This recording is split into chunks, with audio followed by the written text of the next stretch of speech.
Week number 9 of Monday Night Madness brings us to the Williams Grove Speedway in Pennsylvania. It's the Monday night after the Knoxville Nationals week as Extreme eSpeed TV and the Coast to Coast Racing League present another edition of Monday Night Madness. Monday Night Madness is brought to you by our good friends at the Osh Weekend Speedway. It's a Rebel showdown here as we begin tonight here, brought to you by our friends at Langdon Mechanical. And it's so glad, as always, for you to have us, to join us on the Coast to Coast Racing Network. Marty Sakala with you alongside Brandon Dittmer. I just got back about, I don't know, probably 17 hours ago from Iowa. Brandon's been obviously in Iowa for many, many years. So, oh, there we go. Now we got the other light working. But Brandon, first off, before we talk about the racing, what'd you think about Knoxville? Knoxville is always amazing, especially around the Knoxville Nationals. I think with this new tire stuff that they've been doing this year, that really changed how the feature ended up playing out, but overall it was a great race. Absolutely. But let's talk about the Rebels side of things, and Rebels points are very close. Our statistician Patrick Spangler has calculated the points as of now with the drops. It's a three-way battle for this championship at the moment between Jeff Kemper, Cody Graham, and Gary Offut. I got to pull this up for myself to actually look at it. But no, that's been a great battle all season long, especially with these Rebels. Yeah, you weren't kidding. That is a close battle. I think Kemper's been really solid this year. Fortunately, no wins. Yeah, no wins for any of the top three. But just consistency is key here, and that's what they got. But anyway, we're just about set to go for a Monday night edition of Sprint Car Action on the Coast to Coast Racing League. GT3s at Knock Hill, GT3s at some track will be taking place here tonight. GT3s, I believe, are at Imola, and they are at Imola here tonight. So, but anyway, we now get set to go for heat race number 1, brought to you by our friends at Flatline Racing Bodies. Cars are rolling here around the track in Pennsylvania. Here's a look at your starting lineup. On the pole position, it's Mike Cranmer in car number 70. He's next to the Flying Fry, Kevin Fry, in car number 21. Row number 2, Jeff Kemper in the 181, next to Steve Maurer in the 888. And rounding out the field, the Spider Monkey, Brandon Dittmer, in that 83 with my face on it. And next to him, in the number 4, trying to make sure I remember this name, or if not, he's making his debut with us on another Monday Night Madness. That is Daniel Vaught in car number 4, who is hailing out of the Mid-South region.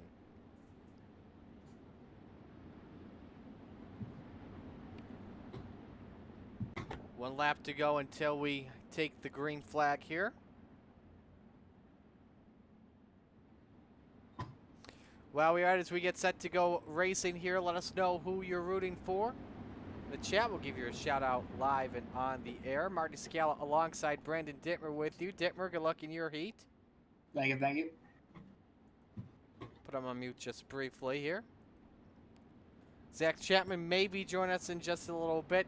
Dean Reynolds at Summerfest in Brewerton, and Isaac Salas probably has the Knoxville Nationals hangover at the moment. Who knows? But getting set to go for heat race number 1, winner on pole for tonight's feature in the Rebels, underway here at Williams Grove Speedway.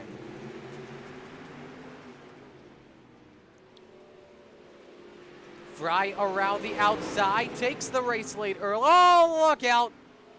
Fry, Maurer, and Cranmer. And through to the point goes Jeff Kemper in the 181. Well, we're off to a wild start, that's for sure. As Kemper has the lead, Dittmer second, Daniel Vaught in his first start. Currently in the 3rd position, gap between 1st and 2nd, just about a half second. Well, let's get a quick look and show you what happened. That's off of slow motion. It was between the front row, just at the green flag. Your top 3 as a whole. Fry with a lot of yaw. Just came down into the 70 in a heavy collision for the driver of the number 21.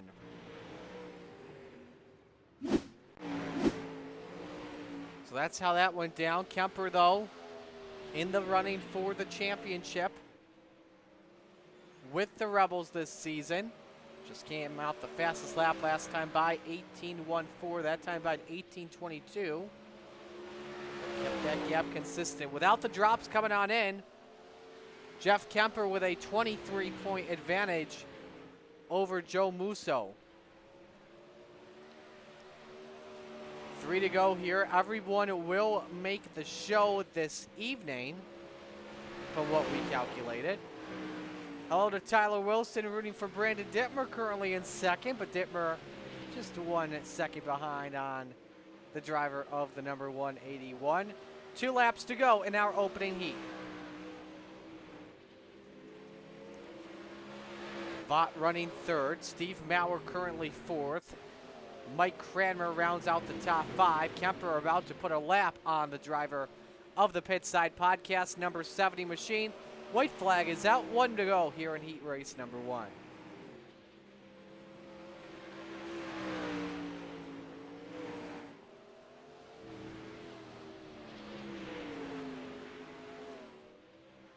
And through turns of number 3 and 4, Kemper picks up the heat win, followed by Dittmer, Vaught, Maurer, and then Mike Cranmer and Kevin Fry. So, Brandon, what happened there in the start of that one? First and second kind of got together, it looked like, and everybody else just kind of had nowhere to go. I didn't think I squeezed by it in time, but I just got above, I believe it was Cranmer, and luckily made it through. So we move on to heat race number 2. That's brought to you by Langdon Mechanical. Here's how they line up. On the pole, Cody Graham in car number 2. Next to the 63 of the Moose, Joe Musso. Row number 2, it's the 5 of John Krupa. And next to him, the Ripper, Lance Ripka in car number 125. Rounding out the field in row number 3, that's G.J. Boydell in the 014. Next to him is Superman Kurt Schatzer in the 218.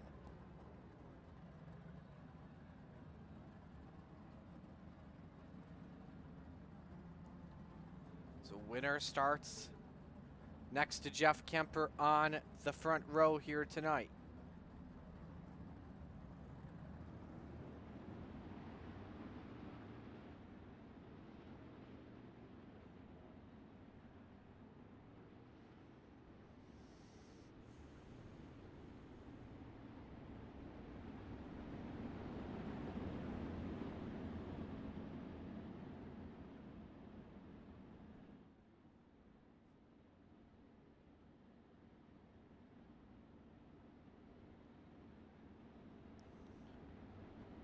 So, Brandon, who's your one to watch out for here in this heat race?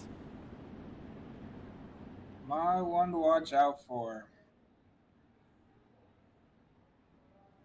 Probably Lance Ripka, I'd have to say, coming outside that second row. Definitely should be a threat. I'd keep my eye out on Kurt Schatzer, past Rebels champion. He's in the back on this one, so we'll see what goes down.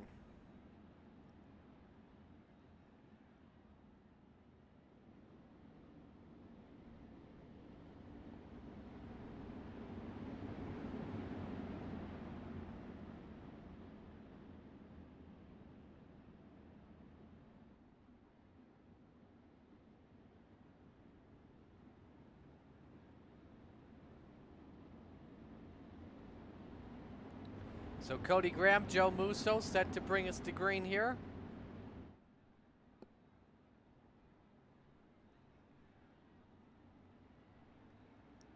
And we are ready to go racing. Heat 2 underway.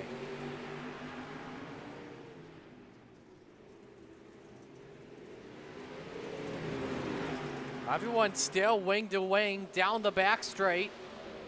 As Graham looks for the race lead, doesn't consider throwing the slider. Krupa, though, up the track. He steals third away from Lance Ripka.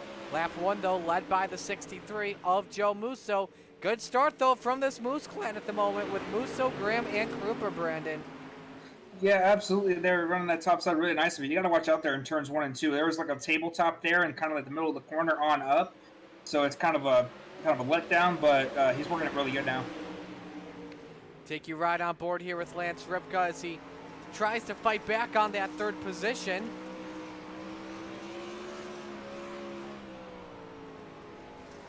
Just tries to follow that Oswego green and gold number 5, but a race for the lead. Cody Graham challenges down low. Can he get the draft in the turn 1? We'll see what happens though. But still Musso out in front though. Brandon last time by, Graham put up the fastest lap of the day. Yeah, Graham is right on him, and he's really working at it to try to get to him, but catching him and passing him is two different things, as they always say. And here it's going to be especially hard to pass. This time by Musso, had the quickest lap. An 18.18. It's we're halfway home through heat race number 2. Musso, Graham, Krupa, Schatzer, Ripka, Boydell. That's how the field looks. This is a wild mess here for the 4th position, and Corey Schatzer just took it away from Ripka. Here he goes as Schatzer throws the slider on Krupa. Can he get third off in turn 2? Maybe not just yet. Krupa counters it back. Boydell may have something for that 5th position on Ripka. Oh, they touch both of them in the wall and hook. They keep it straight. 2 to go in this heat race. Best battle still Krupa and Schatzer for 3rd, Brandon. They're really going at it, and I'm loving every second of it. I love a good hard battle for a position, and these guys are making fun to watch. White flag is out, though. 1 lap to go. The race for the lead still not over yet between Joe Musso and Cody Graham. So the field makes their way off at turn number 2. Remember, the two drivers also in the hunt for the championship, especially Graham without drops. Couple points behind. Off at turn number 4, though. Joe Musso wins heat race number 2. Cody Graham, John Krupa, Kurt Schatzer, G.J. Boydell, and Lance Ripka.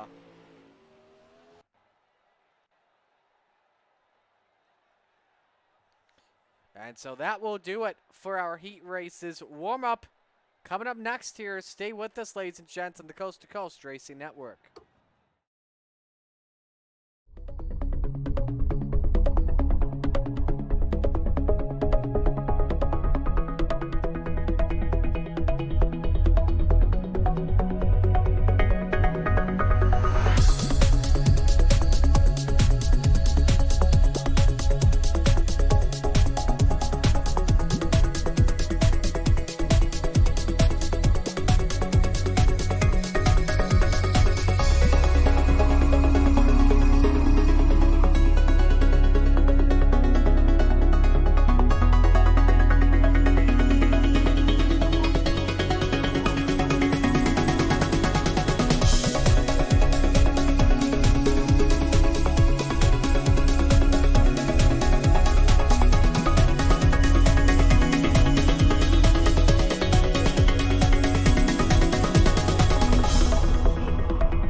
Warm-ups in the books here at the Williams Grove Speedway. G.J. Boydell, quickest, and 18:38. Well, it's that time once again. Ready for our 30-lap feature in the Rebels. Let's meet the field, ladies and gentlemen, in the catalytic recovery starting lineup. On the front row, it's the Jeff Kemper in the 181 next to Joe Musso in the 63. Row number 2, the Spider Monkey, Brandon Dittmer in the 83, and Cody Graham in the 2. Row number 3, Daniel Vaught in the 4 next to John Krupa in car number 5. Row number 4, it's Steve Maurer, the Chevy Man in the 888 next to Superman Kurt Schatzer in the 218. Row number 5, Mike Cranmer in the 70 next to G.J. Boydell in the 014. Rounding out the field, Kevin Fry in the 21, and the Ripper Lance Ripka in the 125.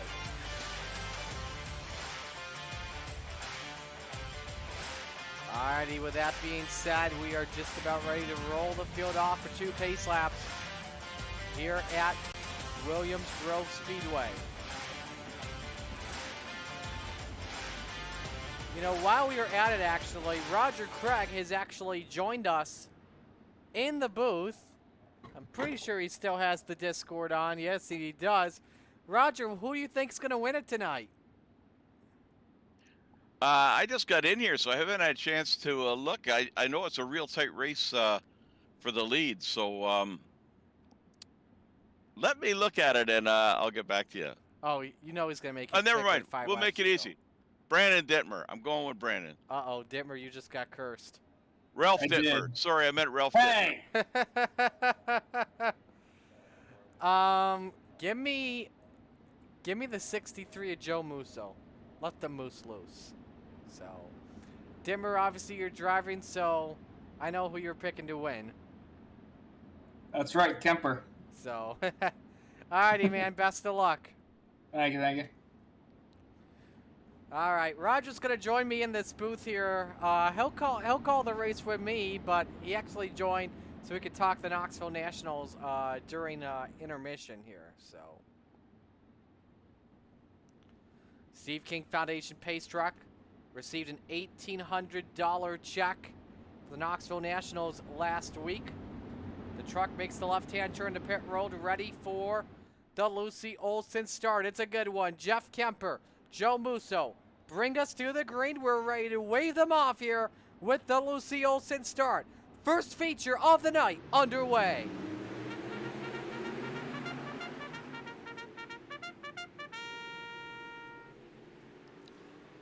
Double file off at turn number 2 as Musso and Dittmer are currently door-to-door, wing-to-wing for the second spot. Off the corner, Kemper leads lap number 1, nearly 3 wide. Graham falls back to 4th. Ripka and Cranmer have spun in turn 4, but they're in the back of the field, so we stay under the green flag. Can Ripka get it straight, though? Yes, he can, but the field is going to come down their throats big time, Roger, as he wasted a lot of time in that situation. Yeah, you have to pardon me, Martin. I'm still trying to get set up here. I got you, no worries. 4-car race, meanwhile, for the second spot. Dittmer tries to run away with it. Cody Graham in the 3rd position, underneath for 2nd. Kevin Fry and Joe Musso are Hoosier to Hoosier for the 4th spot, and Fry and Musso nearly tangle. Graham thinking about a possible slider. He went up the track. Kevin Fry looks to go 3 wide. The low lines what helped the Flying Fry win an outdoor last week, but he got really squirrely in corner entry. He had to yank it to the right, and the reason why is because he was about to hit that inside Jersey barrier. And so because of that, that put him all the way back down to the 5th position. New quickest guy, meanwhile, on the track in that red and orange 014, G.J. Boydell with an 1866. That's the quickest driver on track right now at the moment. But it's still Jeff Kemper out in front, 5 laps complete, 3/4 of a second delta on Cody Graham. Joe Musso, Kevin Fry, Roger, I'm not sure if you're still set up yet. They're having a fun race for the 4th position. What can Fry do on the bottom? Hold the thought, we got trouble. Krupa around, but he saves it. We stay green.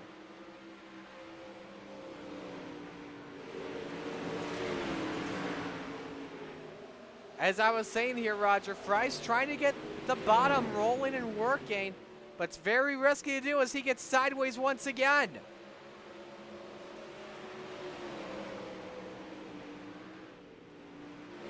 See a cushion. Big cushion here at the moment for the drivers to utilize. As Kemper now has increased the lead on Cody Graham to 1 second. Field could be working on lap traffic in just a bit. That's Lance Ripka in the background. Here's the race for second. Meanwhile, Cody Graham against Brandon Dittmer. The Spider Monkey just came off the quickest lap of this race at an 18:42. Zero on board with them.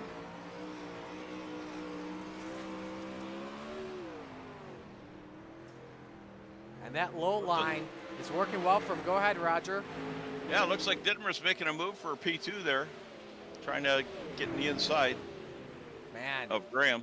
just continues to send it on. And speaking of sending, Kurt Schatzer sends it in, and he takes the 4th spot away from Joe Musso. Superman, remember, started in the 8th spot here tonight, and now has made his way up into 4th. Not bad of a run so far by the 218 Schatzer Roofing VMR Wraps Dirt Track Bank Ride. But back to the race. Oh, Dimmer in the wall. He saves it though, but loses a lot of spots. I think they were approaching lap traffic, and they were in the 5 of John Krupa, who was affected the leaders big time, especially Cody Graham, as Kurt Schatzer uses lap traffic as a pack. And same with Kevin Fry through on the outside. He takes the 3rd spot away. Roger, Graham, and Dittmer are not going to be pleased with that. No, that's for sure. Brandon was in unfamiliar territory in a way. He's been running the low line, which is not typical of Brandon. Spider Monkey, though, tries to fight it back. Nearly sent it into Cody Graham. Dittmer barely hits a bump. It's a 3-car race for 4th. It was a 3-car race for 2nd. Hang on, Kevin Fry's up in the wall. He saves it. It's 3 wide for the 3rd position down the back.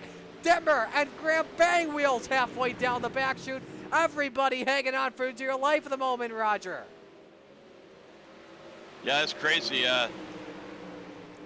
And no caution so far. A few of these guys could use a caution just to get things tightened up again.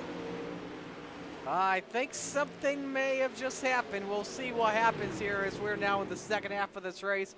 But it's been all Jeff Kemper so far, a 1.3 second advantage on Kurt Schatzer. Back to the Fry Dittmer race for 3rd. And they work on some lap traffic. That's Mike Cranmer in car number 70. Fry's able to get it to work here. I don't think Dittmer really wants to go side by side. However, though, Graham closes in. Cranmer nearly went up the track in front of the driver of the number 83, which got really tight as we work lap number 17.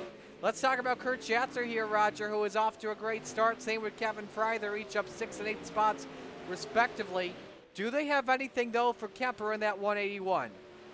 I was just wondering about the time gaps for Schatzer. Is he picking? It looks like he's picking up ground here. Let's show you that time delta between 1st and 2nd, and this shows us the last 5 laps. And you see it's come down just a little bit each and every lap. Gap is now 1 second at the start-finish line. Give you a better idea off of Schatzer when we show you the lap times here. Schatzer was a 10th better last time by. Here's a look at the last 5 laps, and in 4 of the last 5, Schatzer has been the better car. He has cut it down to 3/4 of a second. Kemper, you may have some company with 11 to go. John Krupa has crashed. We go to caution flag. We got that caution. Yep. It's going to make it a lot more interesting. Absolutely. Probably a yellow as well that Schatzer definitely will take, because he will now be door to door, wing to wing with Kemper when they come back to green for this restart. Here's a look at what happened to the driver of the Oswego number 5.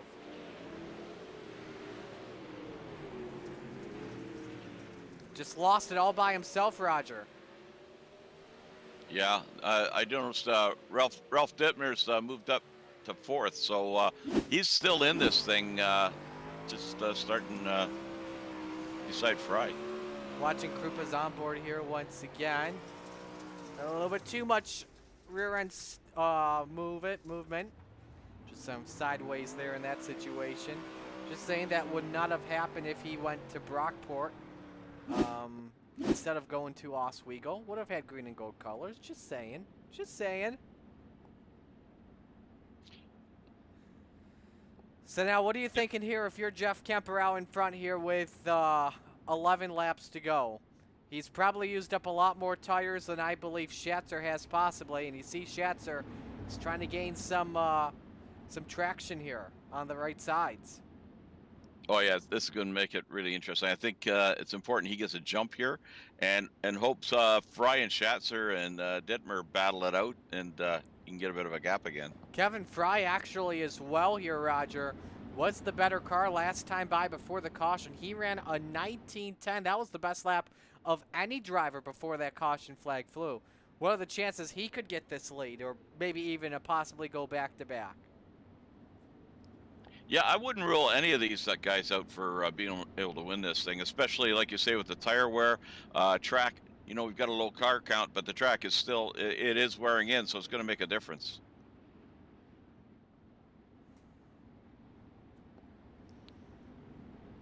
So field is doubled up here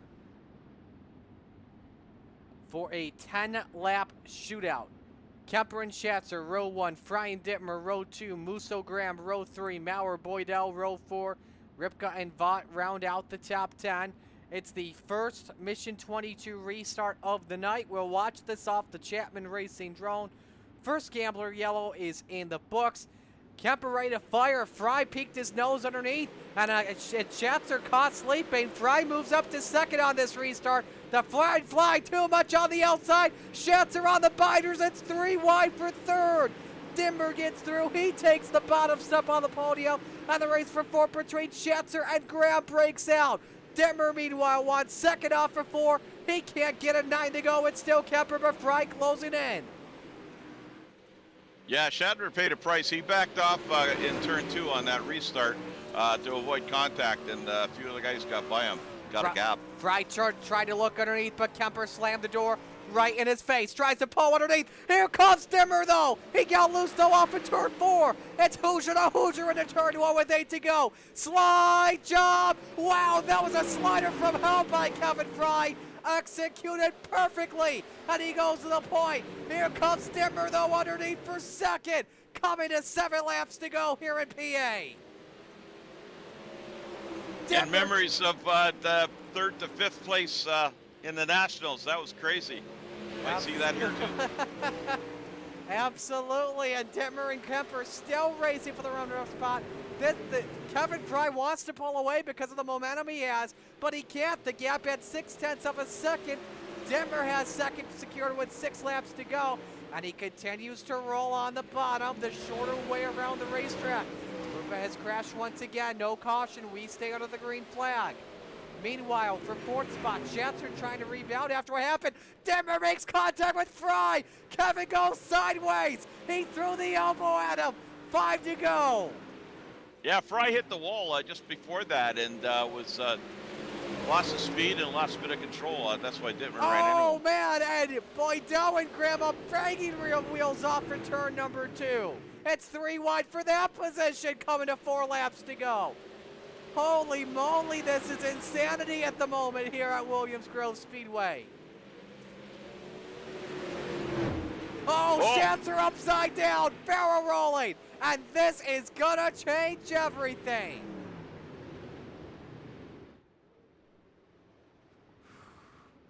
All right, first off, let's show you the path for the lead here. Watch Kevin. He got the wall, which allowed Dittmer to close in. And as he tried to go up the track, I don't think he expected Kevin to be there.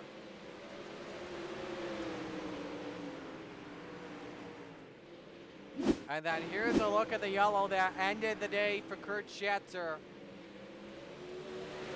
Fry pretty much did the same thing Dittmer did, and Schatzer paid a bigger price.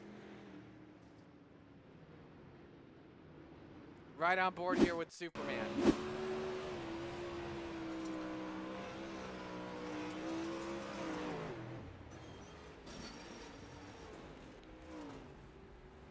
That's a tough break for Schatzer, who probably, Roger, if this race went green to checkered without a caution flag, I think Schatzer has the winning car tonight.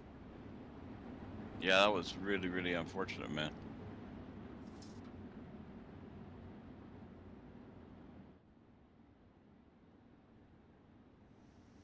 Alrighty, so it's going to be single file restarts from here on out, and there are 3 laps to go when we come back to the green flag. Fry has rebounded to the 3rd position. Do you think he has anything for Kemper and Dittmer? Now, let's remember, Fry did take the lead from Kemper. Well, he may have got some wheel damage when he hit the wall. He hit it true. pretty hard there earlier. That's a cute little guy on Dittmer's car. Yeah, that is a cute little guy, isn't it? Let's look at the right front. Looks intact to me on my end.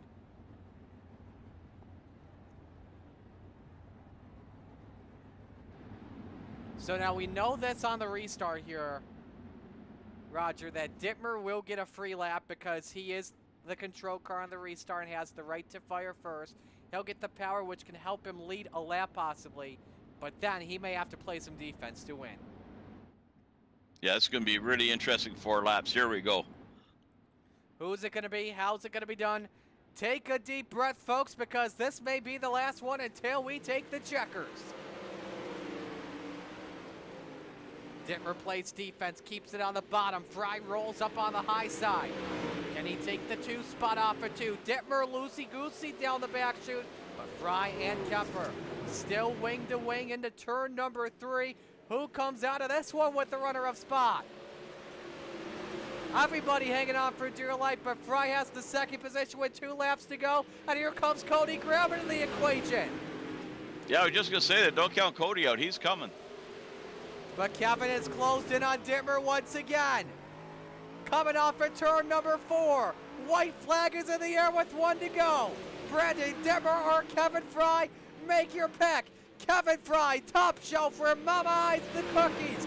Can't get the lead off for 2. Dittmer still playing defense. Half a lap to go. Fry has to Chastain it if he wants to win it. He won't be able to get it done. The Spider Monkey breaks the Marty Mobile to victory lane at Williams Grove Speedway. That was it. That was a good run. Bassman made the call.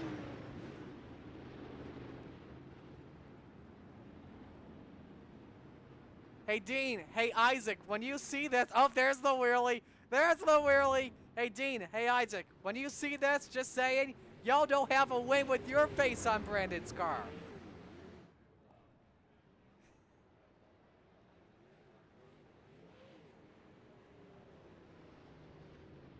This is going to be a happy one for Brandon Dittmer. It's been a while since he's been in victory lane in either the Rebels or the Renegades. I don't think we've seen him in victory lane since he won the Rebels Championship at Fallujah on a tiebreaker, which then promoted him up to the Renegades, and then, after a tough season there, went back down to Rebels, and now he is back in victory lane. You're wrong, Marty. I lucked into 1 win in the Renegades here at Williams Grove because of an incident on track on the last lap. Oh, and the Renegades. In the Renegades, I lucked into one between incident between Lacey and Chapman. I stole a victory. Oh yeah, you're right. I remember calling that. I forgot about that one.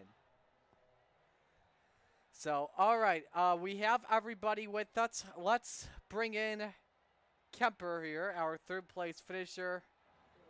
Jeff, you dominated the first half. However, though, the second half after the first caution flies, did you run out of tires from your perspective?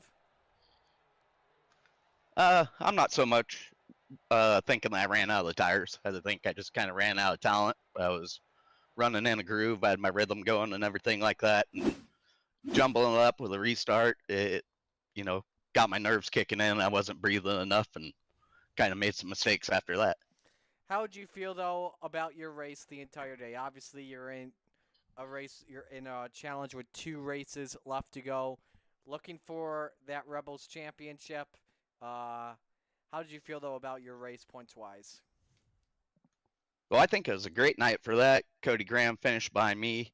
I only had 2 incident points, so that's not going to affect me very much. And Joseph Masao was also back there behind. So I think I'm holding out pretty good. Keep racking off these top threes after the drop week. There's a good chance I could be in it. Absolutely, man. Well, another good run for you. Who do you want to give shout-outs to? Gambler Motorsports, especially Connor Ross, did that Knoxville setup again with a little bit of a gear change and a few different things, but it was a good base setup, so it's been working really well for me. Been feeling pretty comfortable with it. Then Lynn Gear Company, Aiden Young, Young Gun Creations. I got to thank you, Marty, for the broadcast, Coast to Coast Racing League, Extreme eSpeed TV, and all the other sponsors. Absolutely. Well, we'll let you go. Great run, and best of luck the rest of the way. All right. Thank you, Marty. Jeff. Great job, Jeff, and thanks for everything you do for the league, man. I know it's a lot of work. Yep, that's Kemper, our third place finisher. Let's go to Kevin Fry, our hard charger of the race, and coming oh so close to the win, finishing in second. Kevin, you got the lead over Jeff Kemper, but I would have asked going to turn 3 when Dittmer caught the wall, or when Dittmer took the lead away from you. You actually caught the wall. Do you think that that pretty much ended your chances of a win, or not really? Yeah, I think so, because I hit the wall pretty good, and it felt like the car was leaning over a little bit more on the right than it had been before. So I don't know. I want to apologize. I haven't seen the replay yet, but I want to apologize to Schatzer for getting into him. But I thought I had a lane open for him on the outside. I don't know. Maybe I didn't. Maybe I don't. I don't know. But I just want to apologize. Be the bigger person and apologize to him for wrecking him. Like I said, I haven't seen the replay of it yet or not, but I just want to apologize to him and for having him a bad night. So, how did you feel about your car as a whole? Did you feel like you had a race-winning car tonight? I don't know. I was playing around with the setup and I put it in just a default setup for Williams Grove and went with it. It felt pretty good, but I can attest it needed some more adjustments. That's for sure. Absolutely. Well, hey, a great run for you, making the way up from 11th spot on the grid. Who do you want to give shout-outs to? Absolutely. Thank you, guys. My team, Dirty South Sim Racing, Twisted Tech, Marzoff Inc., DDR, 21 iRacing Designs, and you guys for putting us on and making us look good on the website, on the interweb. Absolutely, man. Well, congratulations on a good second spot. Looking forward to seeing how you run here in the final 2 weeks of the Rebels season. Yes, sir. Thank you all, guys. Absolutely. That is Kevin Fry, our second place finisher. But now it's time to move over to Victory Lane to talk with your winner. And more importantly, he is in some special vehicle. And that, of course, is the Spider Monkey, Brandon Dittmer. Brandon, how's this one feel, man? Oh, man, it feels great, especially after having such a rough season and a half. Feels good finally get one back. Just, I guess, walk us through your strategy that entire race. You rolled on the bottom the entire way to pretty much just, save some tires. That was definitely not my intent going into the race. I had a whole different game plan going in, and I threw that right out the window 3 laps in, and I started going to the bottom all the way around the track, and she worked out beautifully. How's it feel as well to put the Marty Mobile in Victory Lane? Oh, so good. I've wanted to get you in there for a while, and I came close. I came so close last season at Knoxville, and then I ran out of gas, but I finally got you in there, Marty. I'll send you an update, another photo to use, all right? I'll send you another photo to use this week. I forgot to send it to you Awesome. in Knoxville. So, but what do you expect for this Renegades race coming up as well? Let me look at what the track wear starts at 22%, so it's going to be a little bit more wore in once we get into that A main kind of time, and I think we have quite a bit more drivers too, so it'll help.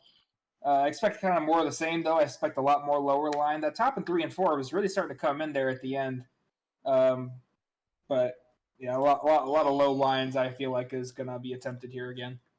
Alrighty, well, who do you want to give shout outs to on this run?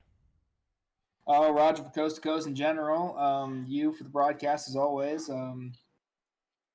Team Training Rules Racing. You for the inspiration for the scheme, of course. Speed Shop 51 for the setup. And of course, all the guys at Knoxville that came out and just gave me that motivation to go out and get another, eh? Can't forget about that one. Hell yeah, man. Congratulations. Hey, Brandon. Just got a question. What was the inside? I don't think you've ever seen the inside of the track before. What was it like down there? Was it you handled it really well, man? Yeah, I don't really go to the inside very much. Very rarely do I do it at Knoxville too, and when I do very rarely go down there, it works. But it's not the fast line. It's not where I can put my foot to the floor like I'm used to. But she worked this time. Did you find? Did you think you had any advantage on tire wear with the other guys because you'd been down there so long? That I actually don't know. I did look at my right rear, and I felt like it was a lot further gone than I felt like it or thought it was going to. So I guess we'll compare it with this 35 lap feature that's coming up and see if it really did much. So here's a look at your results from this evening. Obviously, top 5 are eligible to transfer, provided their IL is in good status. Brandon Dittmer, the winner. Kevin Fry, second. Jeff Kemper, third. G.J. Boydell, fourth. Cody Graham rounded out the top 5. 11th was Mike Cranmer, and 12th was John Krupa. We are actually not going to go to break because Renegade Racing is around the corner. We are going to go back to our broadcast booth and show you myself, Brandon, Zach Chapman's there on the bottom left, as well as on the bottom right, our bassman Roger Craig, who is getting himself warmed up for this Renegade competition. We want to talk about the Knoxville Nationals here last week. I think it was like 11 or 12 of us that all got together throughout the week to watch the greatest dirt race in the world. And I mean, just speaking first here as a first timer at the Knoxville Nationals, this was just unfreaking believable with how it was as a whole. You know, the atmosphere at the track, all the activities to do off the track, the people in the Iowa area.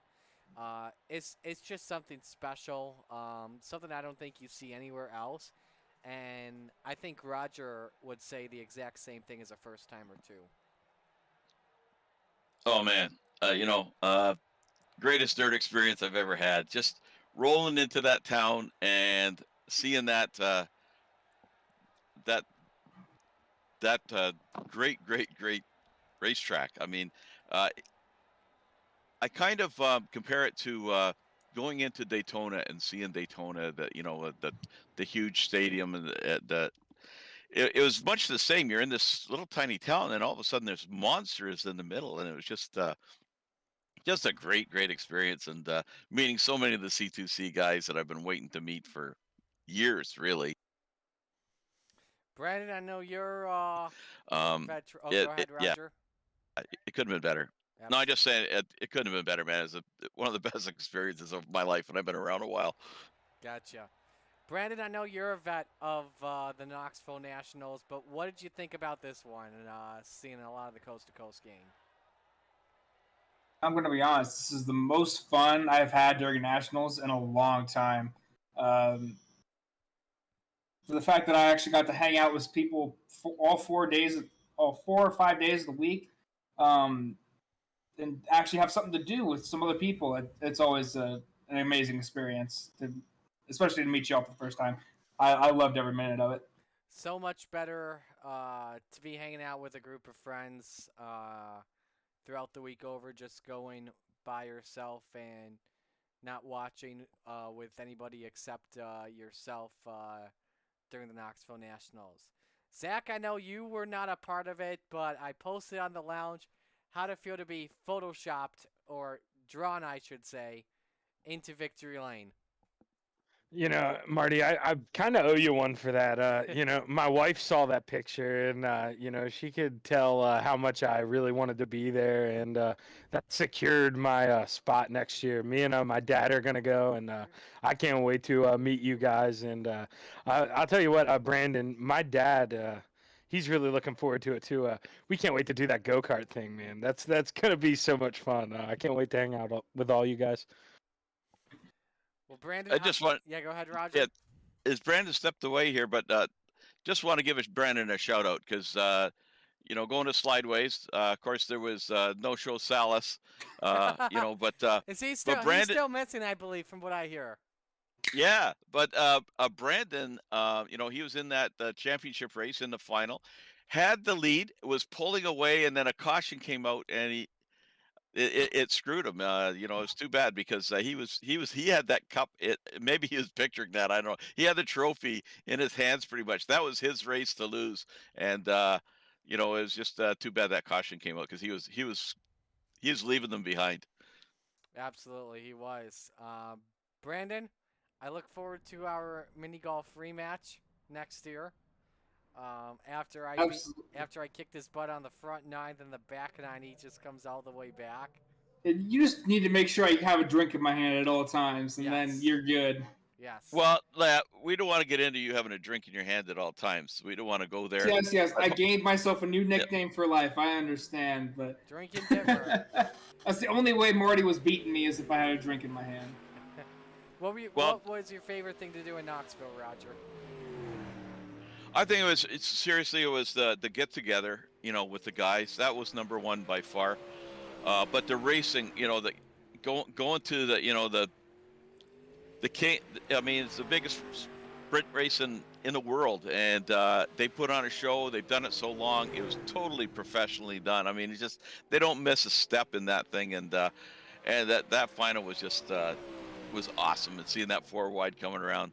Just a great experience, and it's a good time to mention now. Yeah, there is going to be a second annual C2C get-together, so let's start planning now. Let's make it bigger and better. I predicted if we do it again, people saw how much fun we were having, we'll get 30, 40 guys potentially because, you know, it was a great experience.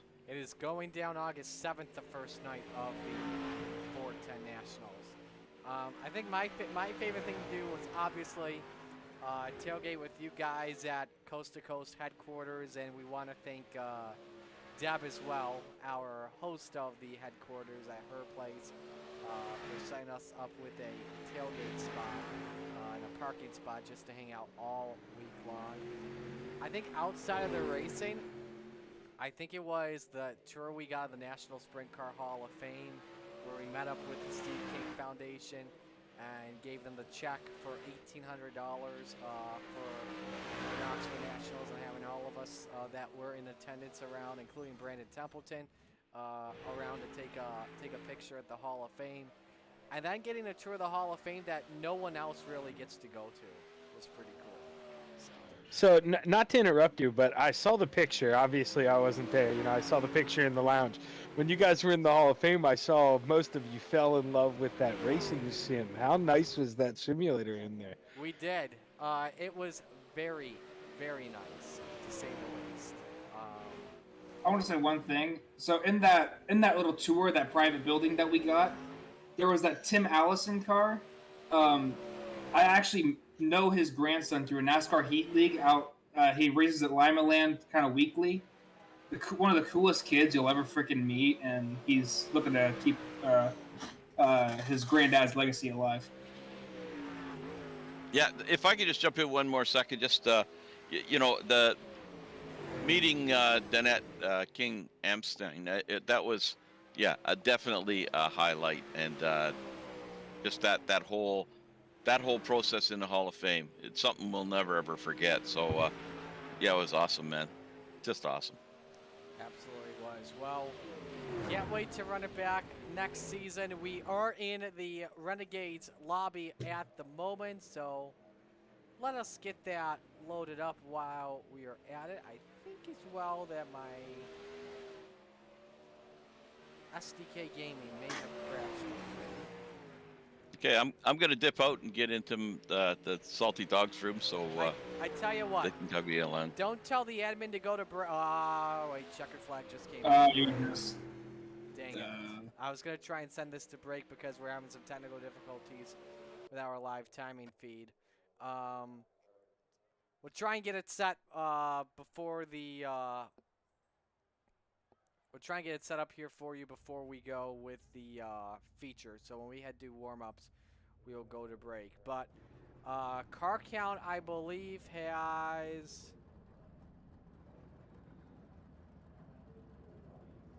1, 2, 3, 4, 20 5, cars. 6, 20 cars. So everyone will make the show here this evening. 21 cars, sorry, 21. 21, okay. 22 actually, if everyone grids, because there's 8 in the first heat. Daniel Vaught did not disconnected. Oh, okay. And that's probably because he was not eligible. So, but we are ready to go for heat race number 1 here. And with that being said, we'll bring back the bottom line and we'll meet the field here for heat race number 1, brought to you by Flatline Racing Bodies. Starting lineup looks like this. On the front row, it's John Short next to the Desert Demon and Terry Landis. Row number 2, Gary Taylor and Jesse Bandy. Bandy receiving in EOL, so we'll have to go to the rear. Bob DeGood and Tyler Wilson make up row number 3. And row number 4, Roger Craig and Patrick Spangler.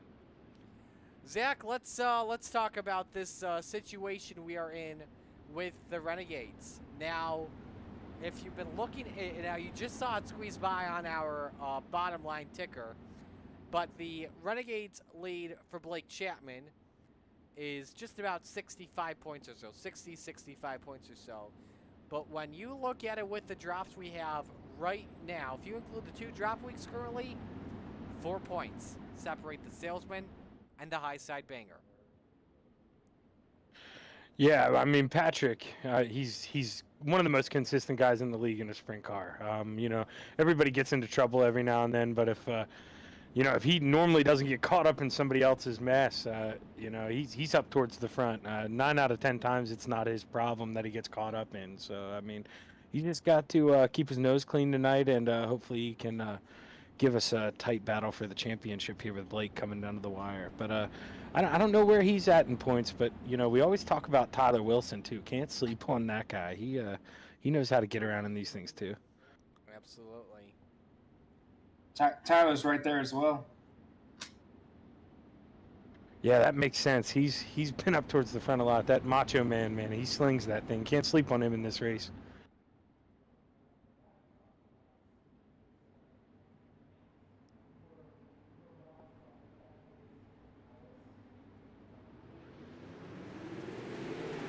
Flag is out though for heat race number 1. John Short, Terry Landis bring us the field into the corner. Oh, look out. Gary's hard in the wall.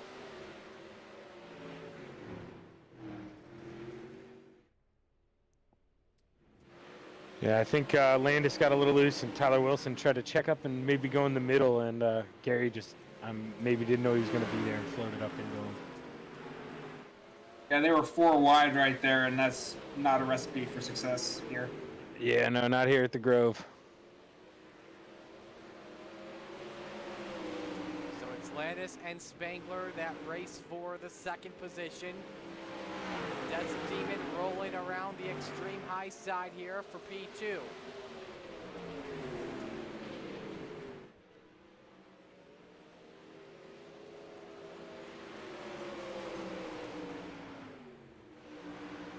So a 3-car battle here for the 2nd position.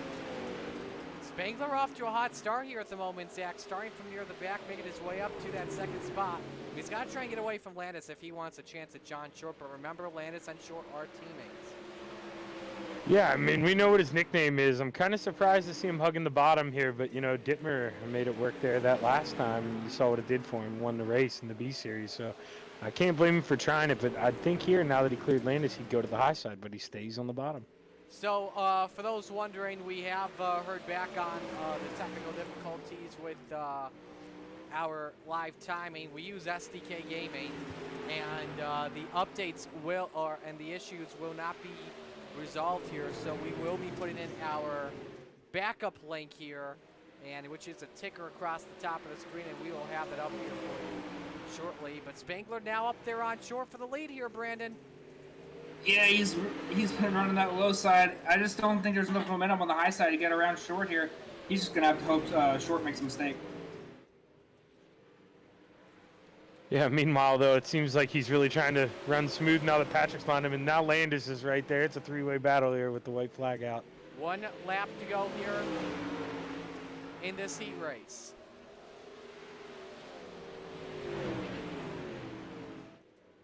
Off of 4, Spangler looks around the outside for the win of the last lap. He takes it from John Short. Man, I want to know if he was saving that in the bag, boys, or if he just sent it in there and went for it on the last lap. He went in there like Houdini. Right out of nowhere.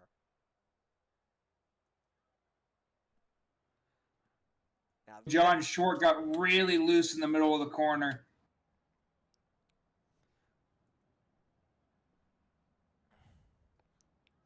So now move on to heat race number 2, which is brought to you by Langdon Mechanical. And here is how they line up. On the front row, it's the Flying Fry, Kevin Fry. He is next to the salesman, and Blake Chapman. Row number 2, it's Ross the Boss Carina with the high side hot and shield Knoxville paint scheme of the 10, and the Pink Panther and Jesse Atkinson. Row number 3, it's Brandon Templeton in the 31, and next to him, the Spider Monkey, Brandon Dittmer in car number 83. Rounding out the field, it's the driver of the 181, and Jeff Kemper. Wow, who stacked this heat, Marty? This is a tough one. Yeah, and look at Blake getting a lucky pill draw.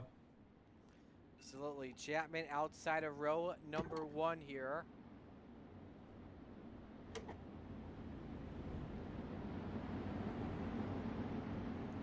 And we are going to go green this time by.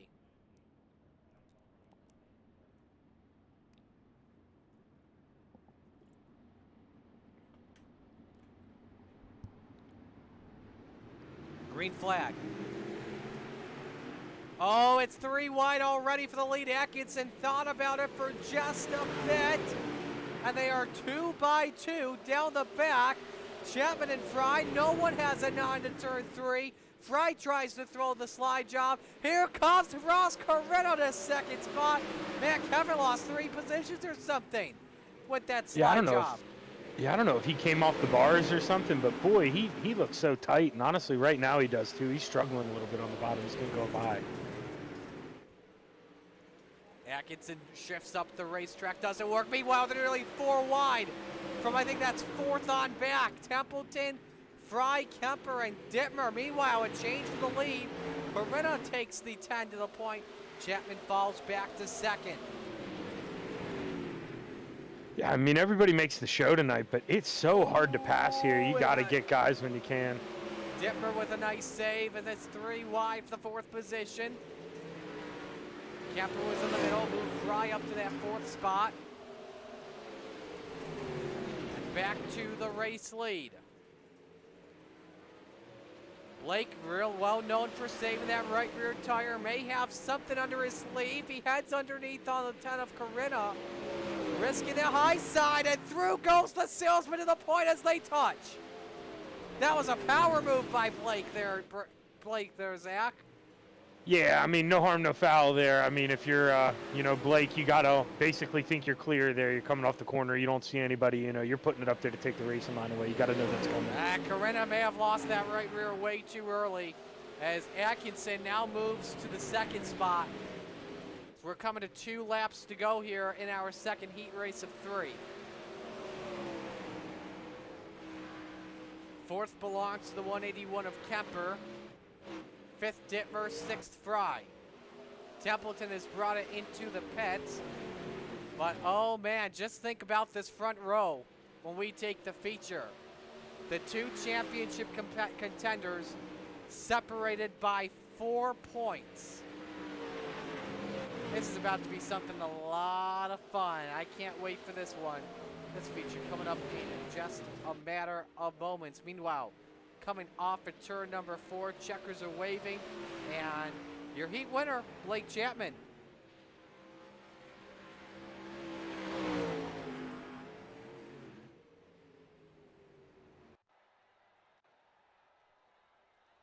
Wonder if he used any advice from the big cat here.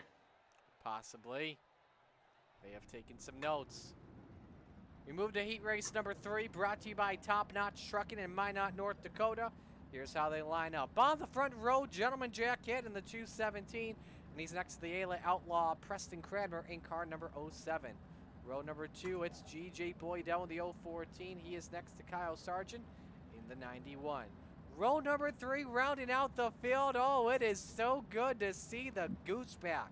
Chet Cote in car number 11, and the Brewerton Beast, Jeff Barker in the 513. I think Cote heard about the trip to Knoxville that we all had and had a lot of fun with. He showed up.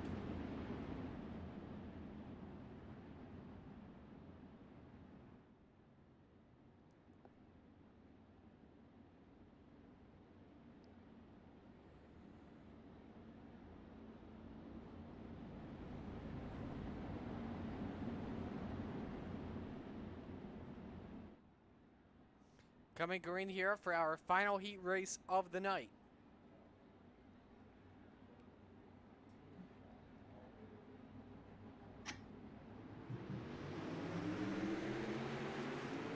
Front row almost touched there. That got close. Preston did a good job of gathering that up. Oh, absolutely. It did get really tight as the field makes their way down the back chute. Hitt's got the advantage.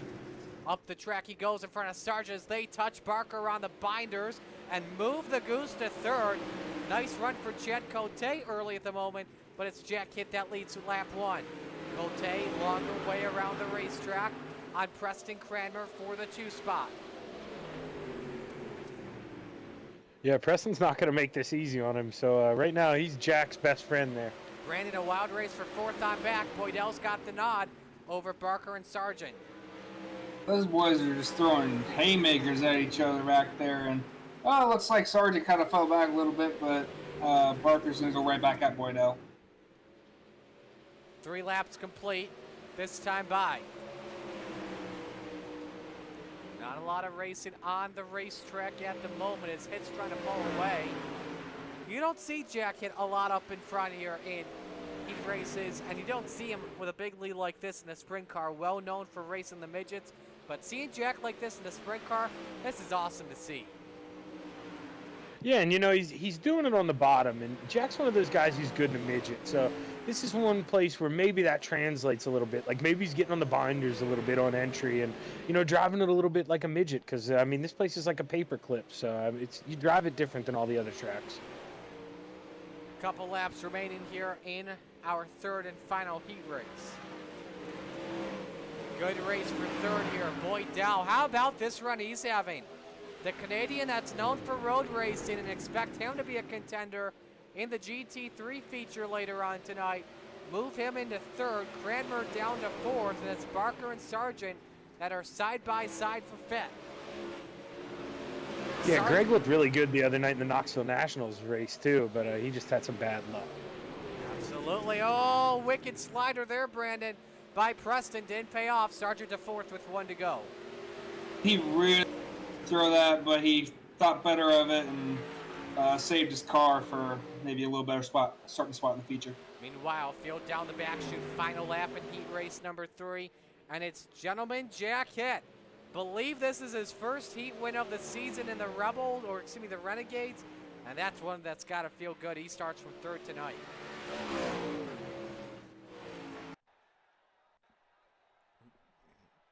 So it's now feature time as we have the Oshweekend warm-up watch. We'll step aside, stay with us at the Coast to Coast Racing Network. How about the reverse for Lucy Olsen? She has her first point. Yeah, Lucy Olsen, talented sophomore.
back here on the Coast to Coast Racing Network, moments away from feature time here.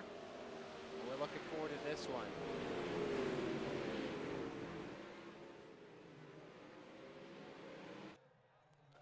Well, we are ready to go for feature time here at the Renegades.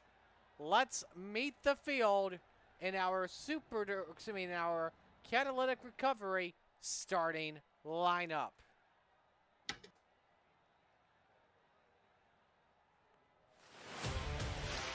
On the front row, your two championship contenders.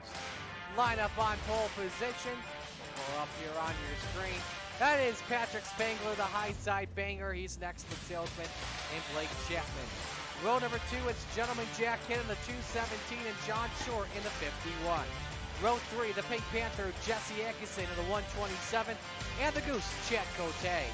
Row 4, the Desert Demon, Terry Landis in the 161 and the Boss, Ross Carino in car number 10. Row 5, GJ Boydell in the 014 and Bobby Good in car number 7. Row 6, Jeff Kemper in the 181 and Kyle Sargent in car number 91. Row 7, it's the Bandy Boat Master, Jesse Bandy in car number 49, and the Spider Monkey, Brandon Dittmer in the 83. Row number 8, the Ayla Outlaw, Preston Cranmer in car number 07, and the Bass Man, Roger Craig in the 747.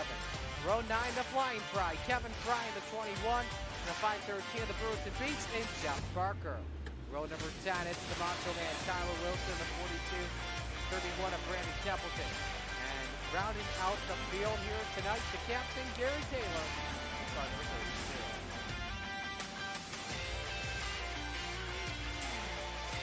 Alrighty, here we are set to go racing. Time for your picks tonight here, Zach. Who do you think is going to get it done? You know what? It's real easy to go with one of those guys on the front row, but watching warm-ups, he looked good, and then Heat 3, man, with the way he bottom fed, I just think it's going to work out the way it did for Brandon in the B race. I'm going to go with the gentleman there, Jack Hitt. Be a nice upset if he got it done. Williams Grove, PA. We are at his home state. Give me the high side banger, Patrick Spangler, to go back-to-back. Brandon, wishing you the best of luck in this one. Thank you. All right, and again, let's remember this situation. 4 points between the top two if you include the drops.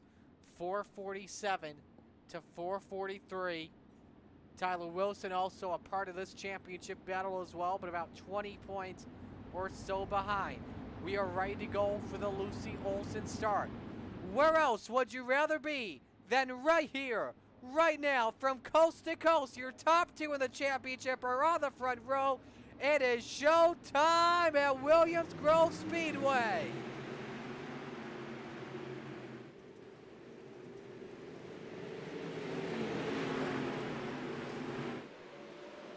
Off at turn number 2, it's Patrick Spangler with the end, but Blake Chapman underneath as he looks for the lead. Oh, Jack hit into him. He makes a terrific save, though. Hitt loses a bunch of spots as he's 3 wide.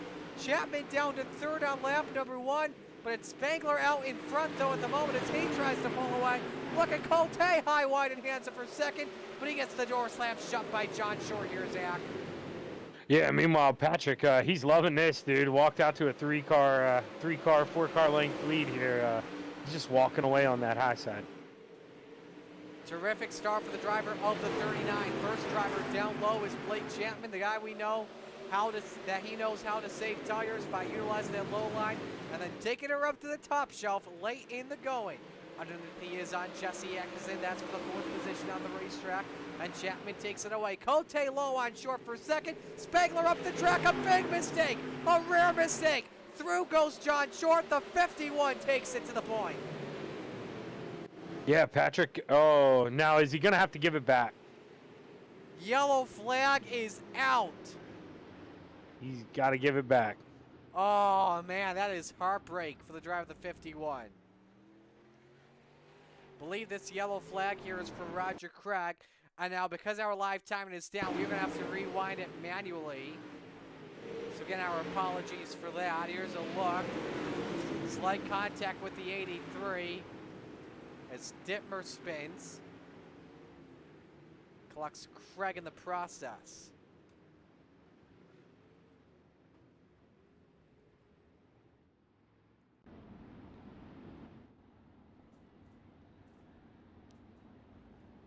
Dittmer was able to save it. Last time by, we could tell you that John Short did have the best lap of anybody with a 19.172. Spangler, though, Zach, is one lucky son of a gun. Yeah, he is. I mean, double luck, really. I mean, obviously it's on Shorty for getting loose there in the heat race, but you know, he got him there on the last lap when Shorty got loose there coming out of turn 4, and now he gets loose, and lucky enough for him, a caution comes out and saves the day.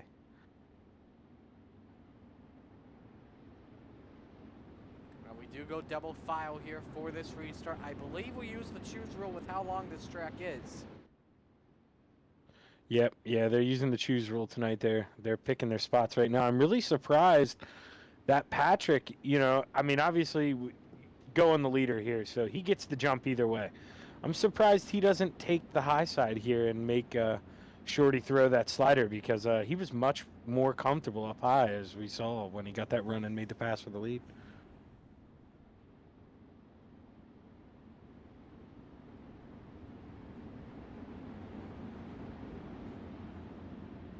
So ready for our first Mission 22 restart after the first Gambler Yellow of the day. Patrick Spangler, John Short, row number 1. Blake Chapman and Chad Cote, row number 2. Row number 3, Jesse Exon, Jeff Kemper, Ross Corinna, Kyle Sargent, Jack Hitt, Jesse Bandy, round out the top 10. Ready for the restart, we're back to green. You really caught Shorty napping there. Good jump for Patrick. See who takes the second position off of turn number 2. Teammates still wing to wing in the corner, with Atkinson in the 4th position. Everyone's still jumbled up. Chapman has the 2nd spot. Cote and Atkinson still race for 4th, but currently all Patrick Spangler in this one early. John Short. Oh, did somebody just flip? Nope, sorry. I think I saw an illusion, but Short just lost a couple of spots there. Nearly loses 3rd to Cote, though. I think he got a little bit too high in turn number 4 there, Zach. Yeah, real easy to do here. You know, the middle's starting to even get worn out. You almost got to lock it down and go completely on the bottom, or try to send it in up high and carry momentum around here. So 7 laps currently in the books. Spangler currently leads. Blake Chapman, our Knoxville Nationals champion from 2 weeks ago, actually got to meet and shake hands with the 2018 Knoxville Nationals champion in Brad Sweet, which was a pretty cool moment there. And however, though, I think the two combined for, I don't know what the average height was, but it was pretty small. So, but Chapman, though, low on Spangler for the lead. Cote tries to follow suit, Zach. Yeah, I mean, you know, like I say, I was hoping it would be Jack. Nothing against Blake there, but I'm thinking I watched Brandon work that bottom at the end of the B race, and I think that's going to be the place to be, believe it or not. Blake's good at it. Ooh, Cote nearly got into the tail tank of Blake Chapman. On the binders he goes, and now he has to deal with Ross Corinna for the 3rd position, who's having a good run. Just from about the top 10 or so. Chapman, though, nope, caution flag comes back out. We'll see what it is for. And, oh, here we go, man. Kevin Fry has lost the top wing. Jesse Bandy's also in it. And same with Preston Cranmer.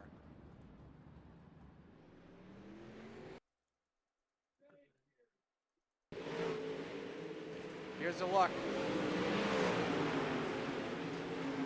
He just squeezed it. Oh, yeah, into that opening. Oh, man, those are heavy accidents. Saw Brandon Templeton also was involved. About a 5-car wreck or so here, Zach. If you're looking at it onboard, how did it look? Man, it was rough.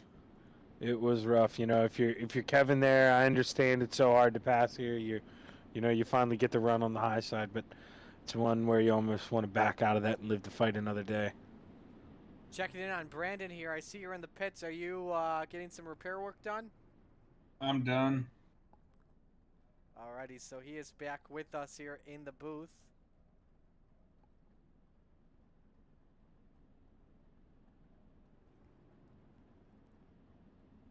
tell you what, 2 different features, 2 completely different track states. It's not easy transition, that's for sure. Who do you think gets the nod here tonight, Spangler or Brandon? How do you go against either? They're both so smooth and so fast. Patrick, don't hate me. I think Blake's gonna be able to snag this one from you. Did you guys just see positions 1st through 3rd took the bottom there? All Took took inside. We haven't really seen that one in a while. No, I'm kind of shocked. I mean, maybe I understand Blake a little bit there because you get the jump with the leader in front of you anyways, but man, that's a tough one. If I'm in 3rd, you almost got to go up top and try to battle. So big advantages possibly for Ross Corinna and John Short as we're set to go after our 2nd gambler caution. Remember, Spangler does have the control of this restart. And Blake's probably glad that he chose the inside as well because he wants that 2nd spot back from Corinna, but the boss not going to give it up easily here. Ross moves into 2nd. That was a big restart for the driver of the 10, but we know Chapman's good on that bottom. And Corinna, though, has it secured. Man, Corinna got lucky there, Zach. Yeah, Christmas came early for him, and he drove it in there turn 1 and 2, and he pinched Blake down just enough that he wasn't going to let him float up. Oh, boy. Kemper got really sideways, and now he's hooked on, and up in the air he goes, collects Boyd down when hit. Caution flag is out. Taylor and Craig also involved.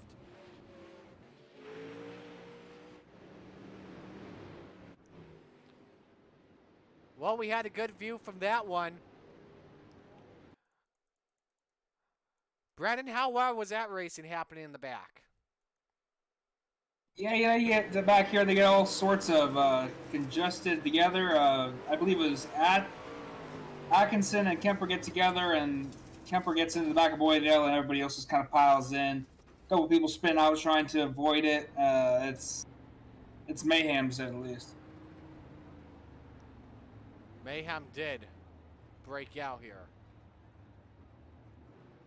They are not protected by Allstate because they have to deal with this mayhem. Okay, I'll throw that away in my list of one-liners. Liked it. I liked that. That was fun. Okay. So now Ross Corinna back on that outside. Chapman decides to stay low. Only change here amongst this choose cone from last restart is that Ched Cote is now the 3rd car on the outside in 6th. Yeah, which I'm puzzled by that because, like I say, he was the car in 3rd on the last restart. So I would have assumed if I was him, I would have took 2nd, front row outside there. But he chose to stay 3rd on the bottom, and now he could have been 3rd on the bottom again, but he moved to the high side. So he definitely regretted his decision on the last restart.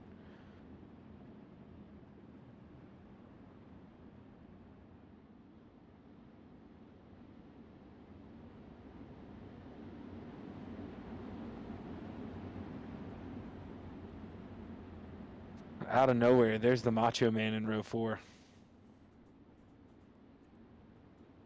Absolutely. Tyler Wilson has come from outside the top 20, and he's currently in 7th.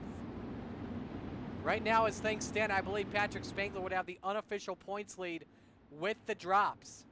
So that's just something to keep in the back of the mind. 12 laps complete as we're back to the green flag. And Corinna hangs on for 2nd, but look at Shorty on the outside. He wants the 3rd spot from his teammate. Corinna for the race lead on Spangler. Neutral groove from the boss. Can he take the lead? Not yet. Spangler has him cleared by a car length, Brandon. And I'll tell you what, Corinna's really making the most out of that chance. And there it goes on a chance of Patrick, too. He is making the high side banger work for it. 14 laps go up on the board this time by. Spangler still hanging on. Spangler getting the better exit on his patented high groove. Chapman, Short, Cote round out the top 5. Here's Cote on Short for P4. One up to the wall behind them. That was Kyle Sargent. Corinna again for the lead in the corners. Oh, wrecking 3 and 4. Oh, 2 upside down. One of them was Sargent. Kevin Fry also involved. As we go to caution. Third gambler yellow of the day. Remember, he had just caught the wall earlier. Templeton just touched the back of him. Some around it. Oh, man. Did not go upside down. Just had all 4 wheels in the air. Here's what we were talking about by that wall hit. Right there. The sparks off at turn number 2 flew. There was the Templeton touch.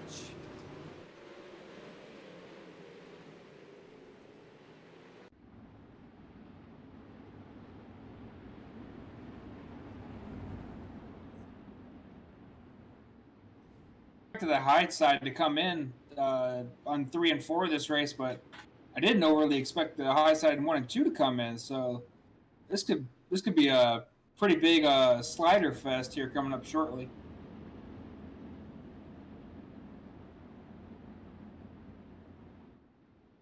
It could be.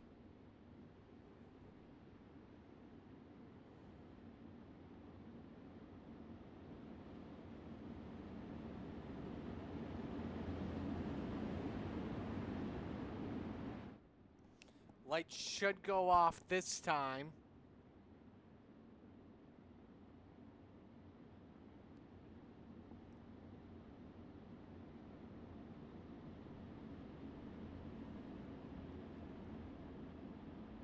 And they do. Spangler and Corinna, row 1. Chapman and Short, row 2. Wilson, Cote, row number 3. Templeton, Barker, row 4. Bandy and Atkinson round out the top 10. And how about Jesse Bandy as well, back in that top 10 after spinning earlier? Anybody can do it. It's that guy. Yes. Still looking for that first ever Renegades win.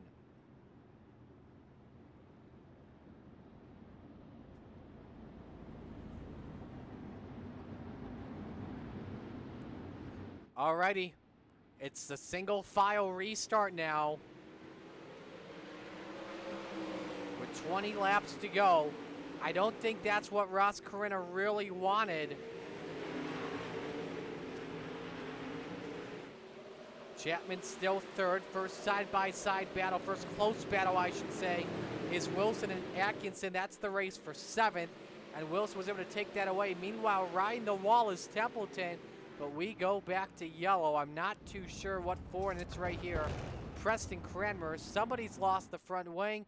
That was the 161 of Terry Landis. The teammates, the slight teammates got into it.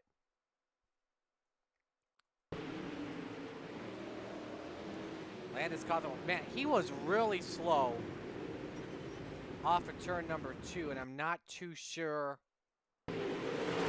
what was going on. I think Kevin Fry was just holding him up. Both John caught the wall and was just trying to avoid hitting him. And then I think he just got squeezed by him and Kyle Sargent. And Preston is left with nowhere to go. Is that right, Brandon? So, sorry, what did you say? I missed it. The accident. It just seemed like Landis got squeezed. He was stuck in a jam. Oh, he hit the outside wall hard, yeah, and just got way woed up, and Preston had nowhere to go, unfortunately. Yeah, that's a case of 2. I mean, Kyle definitely, didn't give him much room there, but you can't expect a guy to hit the wall going down the middle of the backstretch. It's kind of tough place for him to be at. I've been in Preston spot before, and it's not a fun spot to be in.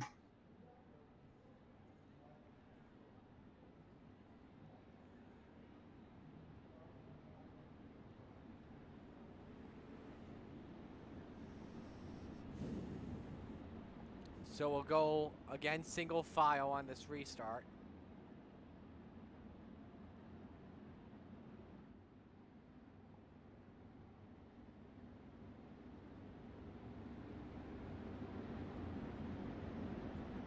And again, Spangler leads, Corinna second.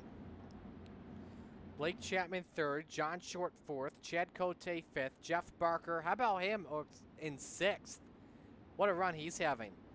Atkinson 7th, Wilson 8th, Templeton 9th, and Bob DeGood also with a great run as well. He's inside the top 10. Another lap goes off the boards.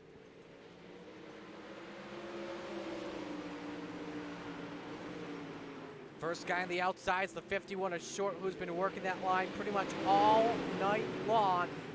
Corinna wants the lead, peeks underneath. And are we back to caution? We are. And I'm not sure. I think it's for this guy here and Kyle Sargent. Man, cautions breeding cautions here, Zach. I'm not sure what is going on here. Here we go. Yeah, it looked like Kemper got into the back of Jack Hit a little bit, and Jack Hit got sent around. I think if you look on this restart, Hit was already going around no matter what. Just way too loose, and Kemper got in the back of him. Whoa, Gary Taylor. Man, he really had to dodge that one. Unfortunately, the wall is right there for the captain. Look at that, man. Quick reaction to miss him, but unfortunately that wall right there.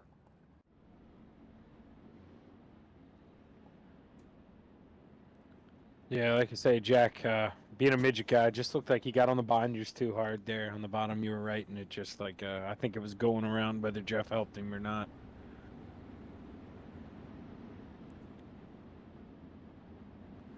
Don't forget, everyone, we have the GT3 race coming up next on iRacing at Imola. I still actually, you know what? I actually think I still need to buy that track. I don't even think I have it. I have it on F1, obviously. So this may be an extended break. Tyler Wilson, Brandon, Tyler Wilson has a question. How late did Roger keep you up? How late? Yes.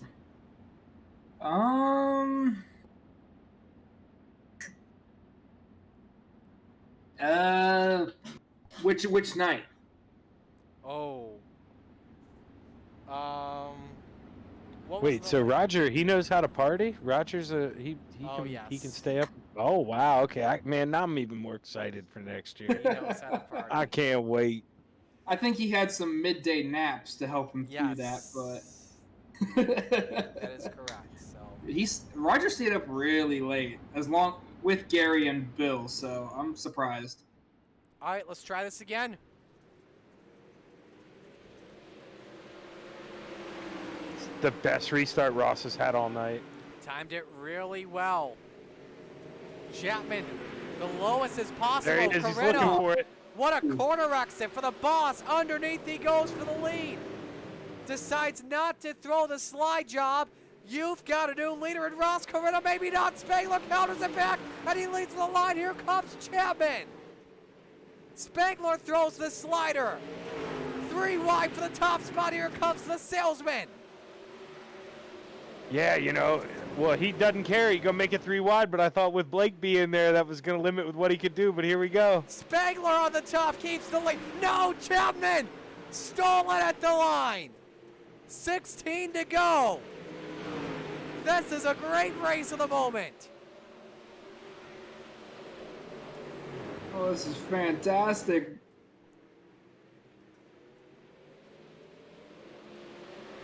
Spangler still hanging on.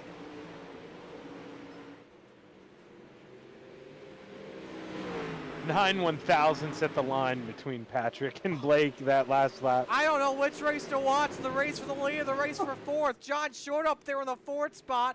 Got company from Jeff Barker. Patrick Spangler on in the one. wall. That helps Chapman clear. Now what can the high side banger do on his padded line? That's the question. With 14 to go. Corinna underneath for 2nd. Meanwhile, it's 3 wide for 4th. Cote stuck in the middle. Here comes the Macho Man. Currently the unofficial hard charger. Brandon, where'd he come from? He's been slowly, meticulously working his way through the field, and he has just been picking off one by Oh, man! one. Oh my How did they golly! not hook? This is insanity. 12 laps to go, boys. Take it easy for Pete's sakes. Who So says Wilson- we can't get good racing at the Grove? So Wilson has 4th, Shorts in 5th, Cote back to 6th, and Barker's down to 7th. Templeton climbs the wall once again, but meanwhile, with 11 to go, Blake Chapman, he has increased the lead to a 2nd on Patrick Spangler. Blake was watching my Rebels race. I don't know how he does it. With 15 to go every week, he just flips the switch in that car, and it just turns on. I think it's this new tire model. He has just adapted to it perfectly. He's gone. We could be, after tonight, ladies and gentlemen, 2 races away from a new king on top of the throne officially. Zach, I think you were the one that said this is Blake Chapman's sandbox and we're playing it. No, it was Dean. Dean. Yeah, Dino. Yeah, that's Dino's, man. And Knoxville. It truly is, though. I mean, it's unbelievable what this kid's doing. I'd love to see a throttle input from him. Hometown Heroes champion in the past. 8 laps to go here at Williams Grove. Meanwhile, Wilson for 3rd on Coretta. Dancing with the double off of 2, moves to P3. Dare I say it, but with how much ground he's made up, if he gets a caution, he might have something for the my, sales. you could be right. And this has been, you gotta give credit to Wilson though. It has been a heck of a season to drive the 42, the best season he's ever had yet. And now we are seeing for the first time in this Renegades event, lap traffic. Leaders put a lap down on Roger Craig, the 15th place driver. With 8 laps to go. Actually, check that, 6 laps to go. 2 guys ahead likely for Blake Chapman if we go green the end, that being Gary Taylor and Kevin Fry.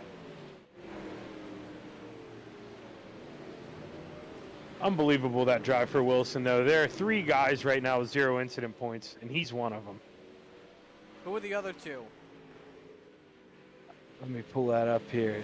Jeff Barker and Jesse Atkinson. Look at this, though, for 2nd on his teammate. This is going to get interesting with 4 laps to go. If I'm Spangler, I'm trying to hang on for dear life. Keep in mind, Wilson wants 2nd because if a yellow flag flies, he's got a chance of the win on Blake Chapman. Not only that, but I believe with a hard charger and 0x. Oh, no! There it is. Blake Chapman, I think, got involved in it.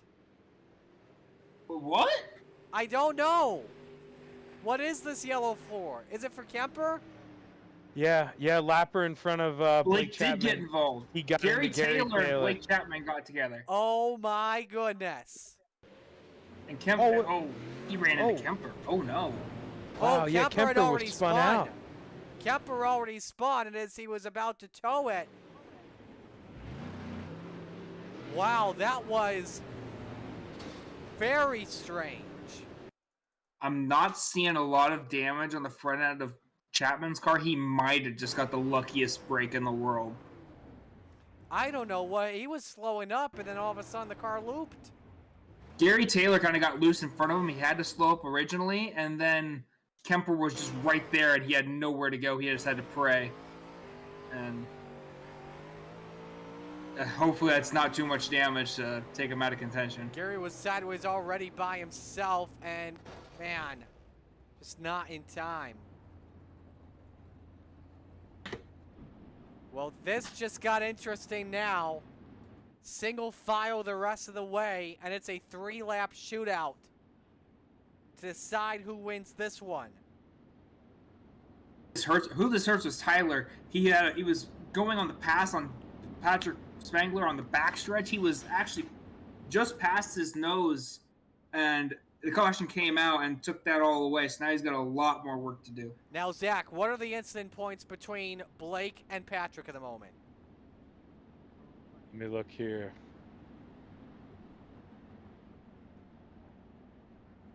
Blake has 6. And Patrick, where's Spangler? 4. That's big right there. Definitely is critical. Yeah, I mean, Tyler, dude, he's got to be clean here because even in 3rd place with the hard charger and the 0 incident point bonus, he gets the most points out of this race right now. Absolutely. As it stands. That's a 9-point swing right there. That is a great point for the driver. Officially second in points without the drops. And that could definitely make it a three-man race for the title hunt with 2 races to go. But more importantly, we're focused on the final 3 laps of this one.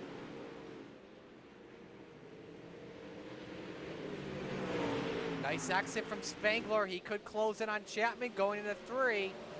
Keeps it low. Remember, Spangler's been so good on the exit of turn 4. Corinna may have something to say about it. Spangler, top shelf where Mama hides the cookies.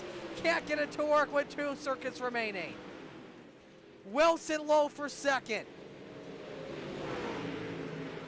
I don't know if he's going to be able to get it done. Chapman has to defend 2 guys from Training Wheels Racing.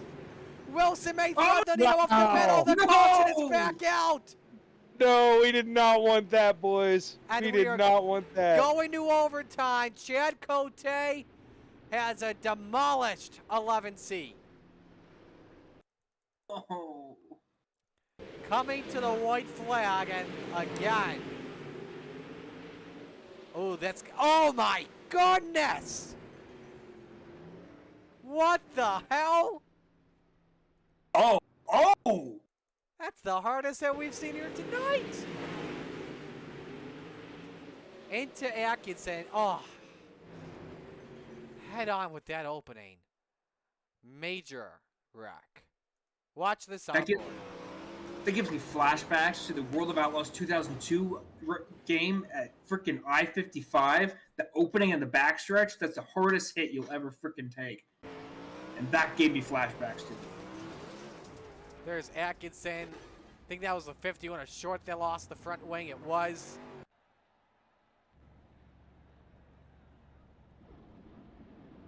So another chance for Tyler Wilson to take second. Doesn't work. Who would you want to have in second right now? If you're Blake Chapman, would you rather have Spangler or Tyler Wilson?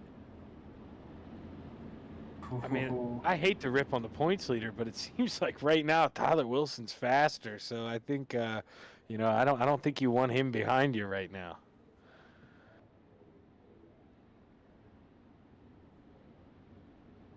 I think Patrick's found something up top, though. But it's going to take him a lap to get up to speed. Absolutely. And in overtime, obviously, the leader gets a freebie lap. Patrick or Wilson, it's going to take a Hail Mary to get this done. The question is, do you follow Blake Chapman down to the bottom until you get up to speed, or do you just go up hoping you hit something? You follow him on the bottom. Once you get into 3 and 4, if you're Spangler, you get back on that high side. And then at the final lap, if you're still behind, I think you have no choice but to hail Melon it.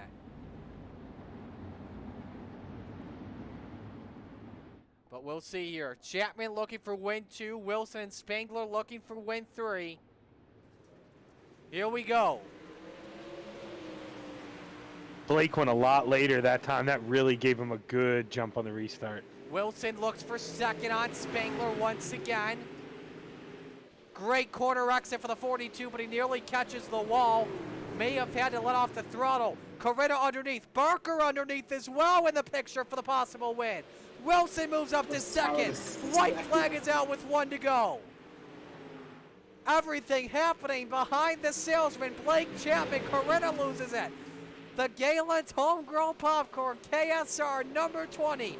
Then Wilson with a run underneath. He can't get the hole. Off for turn 4. Spangler with one last run. Here we come to the line. CART for 15% off. Blake Chapman with the dub. Oh my goodness. It was a pedal fest to the finish. He had the most points up until then. He's going to be kicking himself for that one. There was nothing wrong with the second place run, but he did the right thing and not dump Blake there. Absolutely. That was just good, hard racing between the top 2.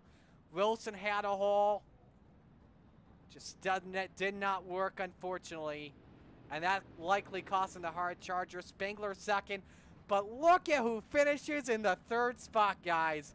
How about Jeff Barker, ladies and gentlemen? The Brewerton Beast. Let's go. First top 5 of the season. And correct me if I am wrong here in Renegades competition.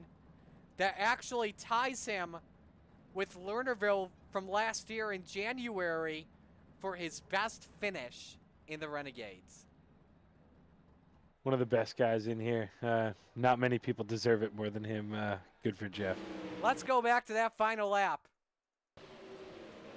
Did he think he was going to go to the top to defend? I think he thought so. I don't know. Blake had a weird entry into 3 there. I think Tyler thought he was going to the bottom, and he... Oh, man, that's brutal. The two actually touched. Hey, like Ayrton Center said, right? If you're not a race car driver if you see a gap and you don't go for it. So that's what came to mind too. Gotta Yeah. do it. Top 2 simply touches as Chapman was trying to hang on to it. Spangler had one final run off at turn number 4, but it just was not enough. But how about all these finishers here tonight? Barker 3rd, G.J. Boydell 4th from the Rebels. Bob DeGooden 6th. Gary Taylor 7th. Man, great runs from a lot of drivers you don't normally see up in the front. All right. Let's go to the 3rd place finisher in Jeff Barker. Jeff, how about a 3rd place finish ties your best Renegades finish ever? How about it just dodging those wrecks tonight? Yeah, only about half of them were in front of me, so yeah, it was pretty good. I got lucky on one that I just barely made it through for the track closed up. Absolutely. Did you think you had anything? Did you feel like you were as fast as Blake and Patrick tonight, or not really? Because you were up there for with once, them. yes. For once, yes. I was talking to Bob early in the race, and I was like, I got a long way to go, but I think I got something for the front. So yeah, the car felt good. How do you use this positivity moving forward to the final 2 races of the year at Volusia and Knoxville? Oh, big tracks, huh? Oh, that's good. Yeah, that's good. I'm gonna use that. Probably use the same setup. Yeah, it felt good tonight, and thanks again for Bob the Good for helping out with the setups, and yeah. Anybody else want to give shout outs to sponsors and Yeah. stuff? Malcolm Mills Millwrighting, United States Marine Corps, C2C, C2C group, and kart racing team, and obviously you guys for broadcasting, making it fun. Awesome job tonight, man. Congratulations. I know you'll take this one as a win, that's for sure. Yeah, definitely. It was a fun race. Jeff Barker, your 3rd place finisher. Let's go to Patrick Spangler finishing 2nd here tonight. Not what you wanted points-wise, Patrick. What more did you need tonight for Blake? He's good on this new build. I felt like I had a couple runs there at the end, but Tyler was right behind me, and he's been building the sets, been doing an awesome job, and he helped me out a couple weeks ago. And I thought he'd had more tire there, and he was getting good runs on me, so I went down low, and he sailed around me on top, but he junked on the last turn there.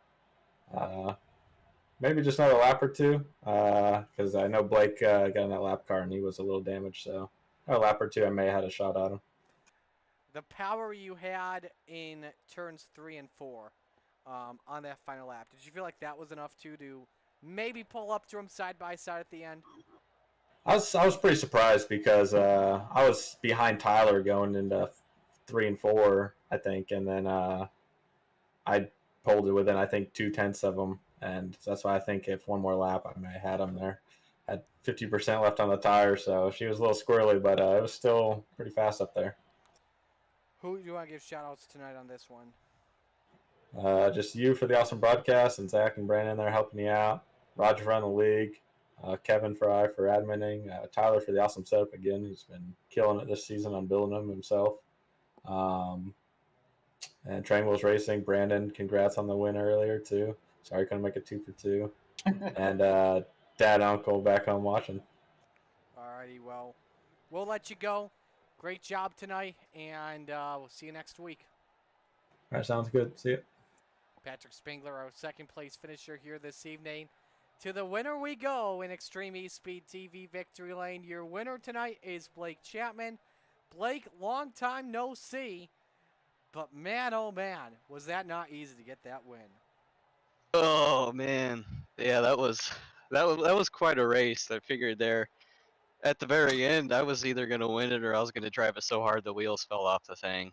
I mean, this car was really screwed up after I got into that lap car there on the caution, but I was fortunate enough to see that final caution come out because I know Patrick was coming, and I tried to wait a little bit on the restart to try to get a jump, and I felt like I got a pretty good jump, and just running the lines I had previously before, and the car wasn't fast, but it was enough to hold on to the win. Definitely was. Final lap. Walk us through going into turn number 3 and 4. Tyler had a heck of a run on you. Yeah, I thought I had a pretty good gap. I couldn't hear anybody behind me. So I was just going to run the same line I'd been running. And then all of a sudden, there's a little tap from behind. And I'm like, oh, shoot. I was hoping that nobody was coming up on the top side or underneath me even more. So, yeah, that was pretty pretty nerve-wracking to have someone come flying in there like that. But glad I could recover it and hold on. Well, the wreck in front of you.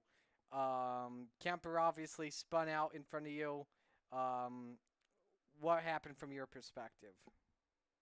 Yeah, coming down the backstretch, there's a lap car in front of me who really milking the cow, kind of all over the track. So I slowed down a little bit and went to the inside. But with that wall there in 3, you couldn't see if anybody was spun out there. You couldn't really see the corner. So I went to the bottom in that corner, and then all of a sudden Kemper was sitting there, and I'm like, oh shoot.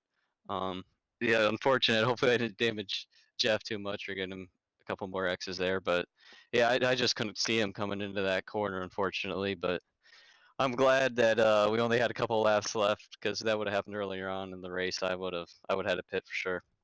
That wasn't on you, Blake. Jeff actually messaged me and said he broke the right front. He had tried the 2 previous laps to pit, and finally when he got on the brakes there to try to pit, he just spun out with the broke right front. So that wasn't your fault there. Yeah, I can't blame him for that either. That's definitely happened to me before. Sometimes these cars get so screwed up, they're even tough to pit. Well, next week, Blake, Volusia, what do you think going in there with 2 races left to go?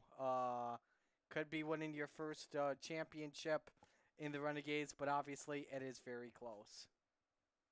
Yeah, I've been fast to that track before, but I haven't run there since the new update, so I felt like the setups have been on point recently. Hopefully we can just continue that and run well at Volusia. Then I think we got Knoxville in the final week, and that should be a lot of fun.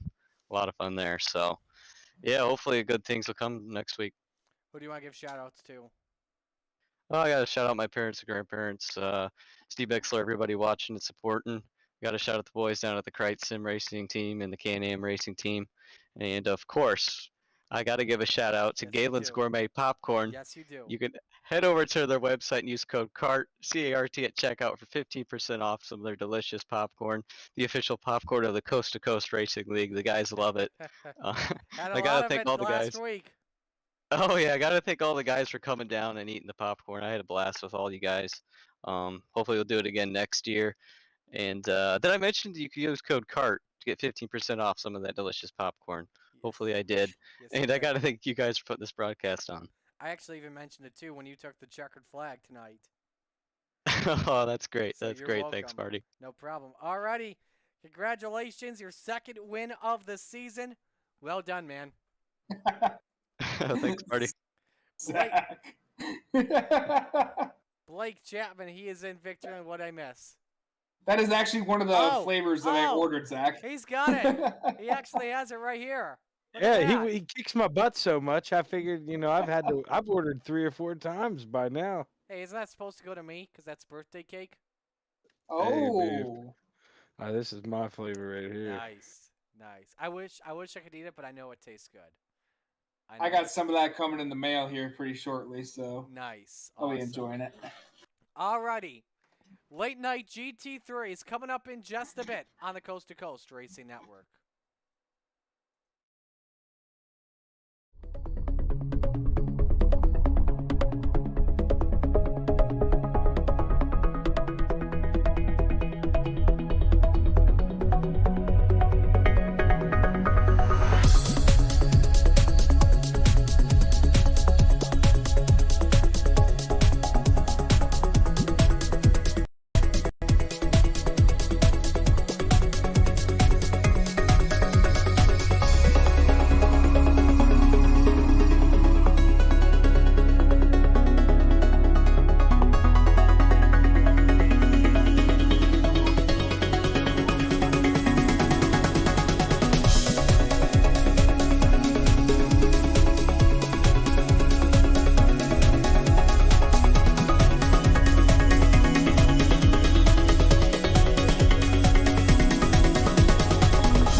Well, good evening, everybody. Welcome to our weekly race chat. Adam Ross and Clinton Jeffrey are live and interactive every Tuesday night. Rivals Race Chat is your home for race discussion, debate, news, interviews, and more. They'll even take your questions and comments live on the air and talk to some of the newsmakers each week.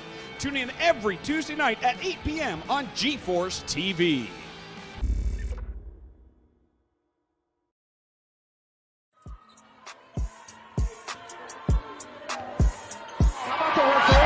For Lucy Olsen, she has her first point. Yeah, Lucy Olsen, talented sophomore.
Well, good evening, everybody. Welcome to our weekly race chat.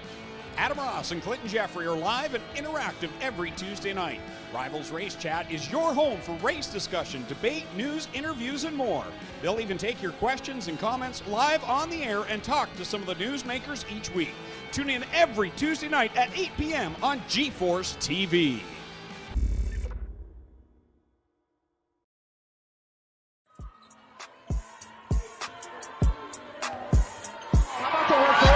For Lucy Olson, she has her first point. Yeah, Lucy Olson, talented sophomore.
Welcome back to the Coast to Coast Racing Network. We are moments away from the GT3 portion of our program, and we are definitely looking forward to this one. We'll bring you back inside our broadcast booth here.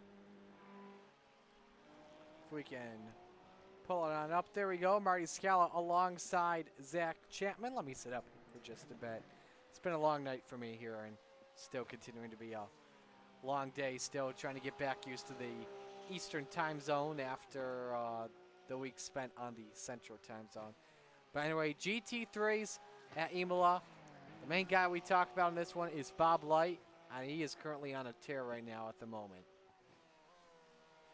Yeah, I mean, if you're within half a second of that guy, it seems like you're driving on the edge. So I don't. Sometimes I just don't know how Bob does it. He's in his own world out here sometimes.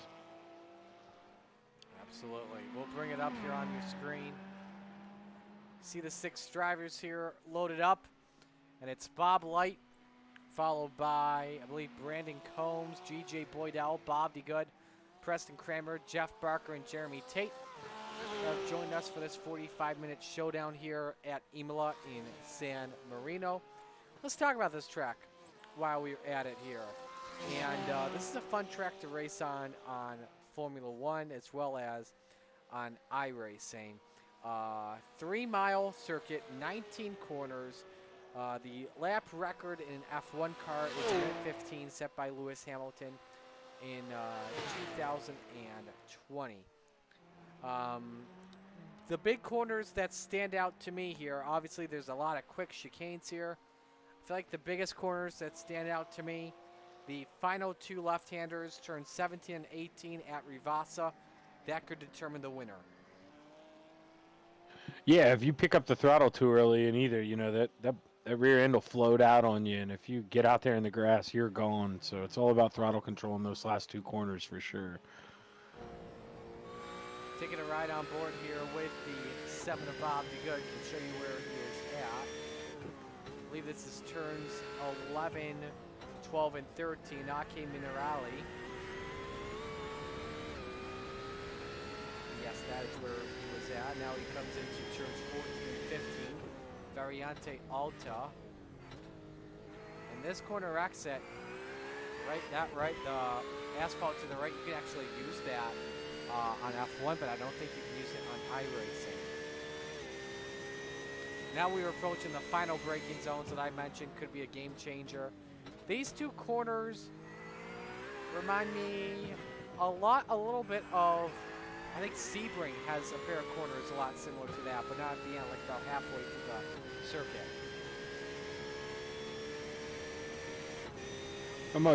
My favorite corner here, definitely, I'm a big F1 guy, as you are, Marty, but turn 1 here, it sucks we missed out on it this year with those guys because of the bad weather over there. They canceled this race, but turn 1 is so exciting, having all the guys barrel down that long straightaway there into that tough left-hander, quick right-hander. This track brings a lot of excitement.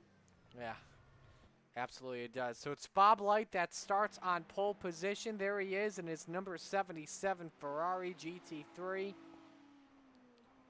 Don't look now, but Brandon Combs 1/10 off of Bob Light. Even a half a tenth, if we're being honest. He's in the ballpark.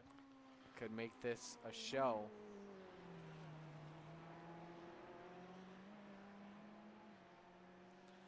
Someone else we got to watch out for. Last time I called the GT3s, it was at Willow Springs. The winner was G.J. Boydell.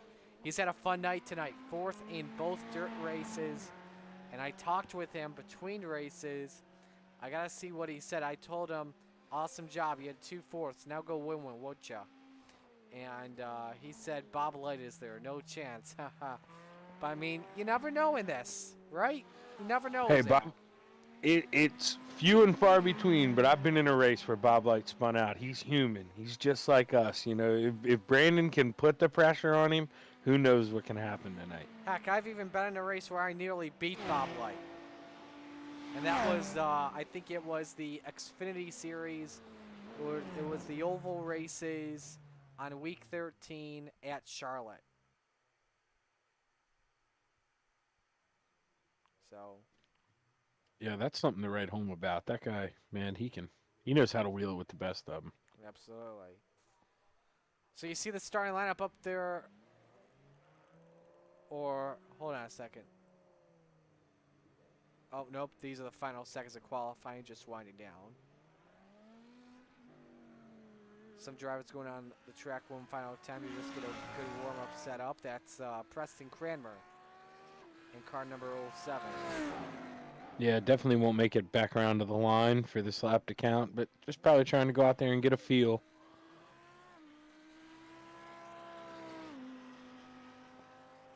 Just trying to get turn 1 set up for his braking zone.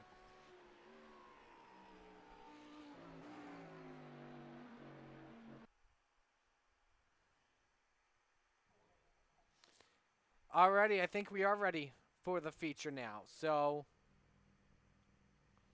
once the field lines up here, a reminder of how the starting lineup looks tonight. If we can get a nice view of it here, there we go. And again, your front row, it is Bob Light on the pole position, and he is next to Brandon Combs, G.J. Boydell, and Jeff Barker make up row number 2. Bob DeGood and Jeremy Tate, row number 3. Preston Cranmer, rounds out the field as he starts from the 7th spot.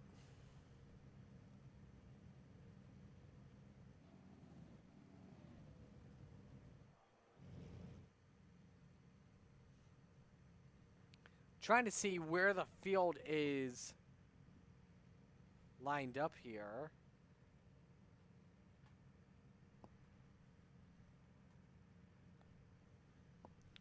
Let me see if I can pull up a track map.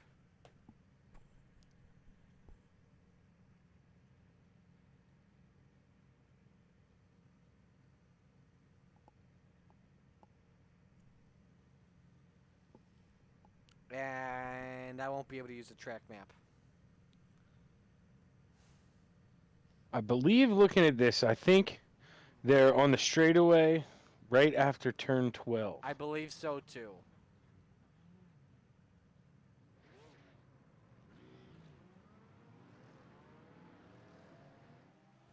But like, you know, don't quote me on that as always.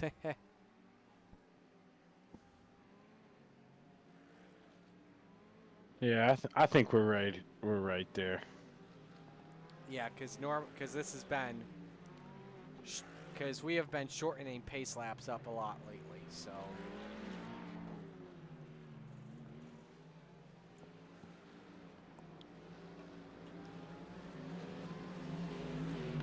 But it's Bob White. Yeah, here we go. Yep. Pace car is in. We are ready to go. 45 minutes on the clock for this one. That's just about 26 laps. Here in San Marino, it's Bob Light, Brandon Combs that'll bring us to the green flag. One pit stop that will take place in this one. Looking.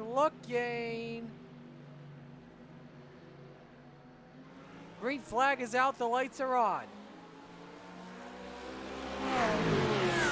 As the field is 2 by 2. It's a long drive until they get to Variante Tamburello, the first of many chicanes here. Bob Light with the advantage. Brandon Combs second. G.J. Boydell third. That's followed by Bob DeGood, then Jeff Barker, Preston Cranmer. Oh, Brandon went around. Jeremy Tate, and Brandon Combs is around. Probably the best contender for Bob Light to win. Here's a brief look at it. Just lost it. Cold tires were probably the big factor of it all here.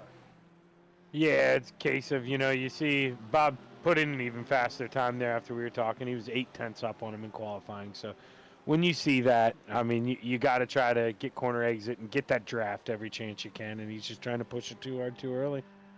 Field makes their way past the left-hander. That's Piratella.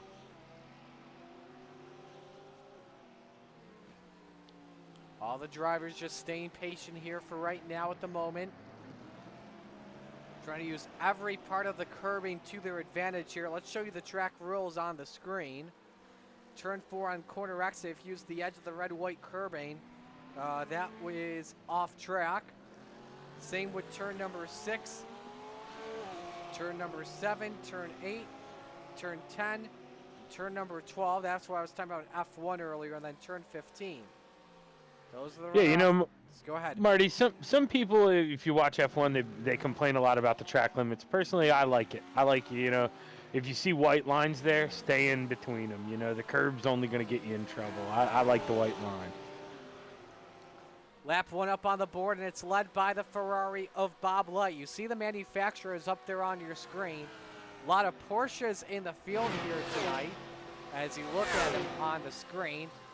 Lone Ferrari, obviously, is Bob Light, and then I believe it's 2 Mercedes in Boydell, and then Combs. Preston Cranmer, he's been racing an Audi a lot this season, so he rounds out the field. But Boydell starts to get challenged by the pair of teammates in DeGood and Barker, who just planned on today working with each other to make their way up throughout the field and try and finish in a good spot at least. Yeah, and you know, obviously, we're not F1, no DRS here, but you get a lot of draft going down the straightaway. So this is one of the few GT3 tracks where, you know, having a teammate, you know, swapping positions on the straightaways, that it can help you here. It's nice to have a buddy to help pull you around the track. Absolutely. F1 uses only 1 DRS zone, I believe, at Imola. Here's a run for to go to the inside, but Boydell with their apex shuts the door on the driver of the number 7, and that is going through Ake Minerali. But as I was saying, 1 DRS zone, that's that long front straight past Variante Bassa. And, but this is a track that really, if you can get a really nice slipstream, you could possibly try and outbrake a driver going into a corner, but you got to be careful of all the speed you take going into a corner. Boydell's starting to blink just a little bit. Cranmer is actually closed up on the 513 of Barker for fourth. Yeah, you know, with these long straightaways and the drafting ability, we're almost getting a 5-car race for second, which is kind of unbelievable. D Good with the big slipstream up on the 014 of Boydell. Here comes the run by D Good underneath. Can he pull up to that quarter panel? No. The Cheetos ride shuts the door on him. Going into turn number 2, Variante Tamburello. 2, 3, and then turn number 4. And Boydell hangs on to that second position. Phenomenal defense by the Mercedes. He knows how to race road courses. Yeah, you know, it looked like Bob did a good job of pressuring him, and made Greg get on the rumble strips there going in. But he did a good job of keeping it under control, and Bob actually caught the strips there himself in the middle of the chicane, and Greg pulled away. Now, I want to see what Barker does here in this race against, as he pulls up to Bob DeGood. Does he race him early, or does he just stay tucked behind him? I mean, you want to stay tucked behind, but, you know, while you got good tires, who doesn't want to use them while you got them? You know, there is such thing as an aero push when you're behind these guys. So, you know, you're going to tighten up a little bit if you're, you know, getting the air taken off you there and going into the corners. So you don't want to burn your tires up too bad. You want to be that guy out front. Absolutely. Bob Light, though, with a huge advantage. He was 4 seconds faster than G.J. Boydell last time by. Bob Light's playground is the road races, and we are just living in them. Yeah, I don't even know if he's on a playground on this planet, Marty. That he's unreal in these GT3 cars. Bob, take it easy. I mean, make them race or something like that. Yeah, maybe next race we only allow him to have 5 gallons of gas at a time. That'd be fun to watch, I will admit. Next week on Monday Night Madness, you see on the bottom of your screen, but next week the series heads to Volusia and Knockhill for the penultimate races of the sprint car and GT3 parts of the season. Start time 8 o'clock on the Coast to Coast Racing Network.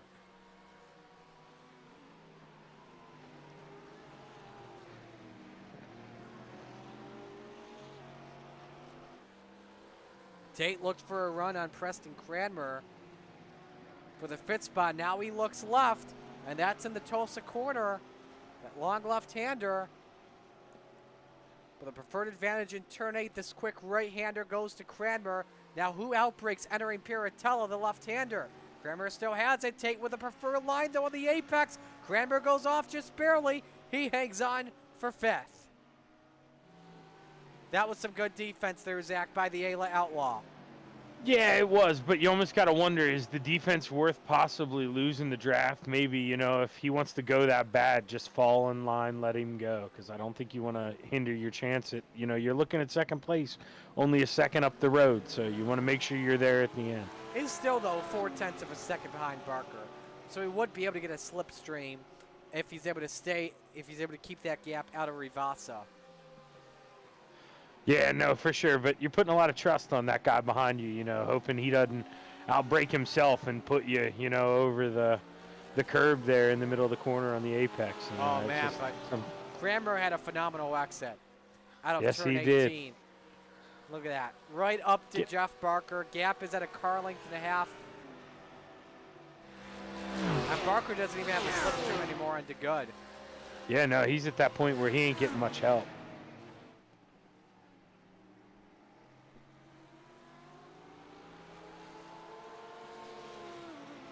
But then as we say that, Barker nails corner entry there and makes up 0.3 of a second, and he's right back on him. I believe that's what Barker, in my opinion, is really is good at the corners. And Preston, the straightaway speed he has the advantage of. Believe these are fixed setups on the GT3s, correct? Yeah, yes, they are. Okay. And I Because don't I think if they could anything. tinker with gears too much, they might be able to extend fuel. So I think they try to lock that down to make them fit. Oh, Cranmer dirt tracks it. That is in the left-hander of, I believe, I think that was turn 10. But that allows Jeremy Tate to take away the 6th spot, his teammate. Yeah, it looked like when he got on the brakes there under braking, he just put the right tires in the grass, and that was a hell of a save by Preston.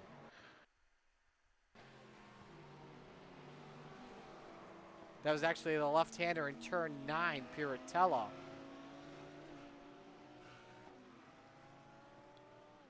So, probably just hit the brakes and then was trying to steer left at the exact same time. There's Bob Light, 17-second lead, 3,500 feet advantage on G.J. Boydell. Can tell you as well that Brandon Combs is out of the race. He has disconnected from tonight. Look at this run. Tate tried to get the run on Barker, but Barker had the slipstream on to good to be able to clear, entering Variante Tamburello. Won't really be able to do too much here entering this Villeneuve chicane, Zach. No, not too many places to pass here unless you want to get super aggressive under braking, which I'm sure we'll see later with all these guys battling for second. But, I mean, you know, really only 2 or 3 places really to pass here. You know, you can get somebody coming up the hill here, try to get a run on the inside or at the end of the long straightaway. But, I mean, you just got to kind of wait and hope the guy in front of you messes up. Absolutely. Let's step aside and go to a break, but we'll keep the action with you going side by side. Bob Light leads G.J. Boydell, Bob DeGood, and Jeff Barker. Stay with us at the Coast to Coast Racing Network.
Well, good evening, everybody. Welcome to our weekly race chat.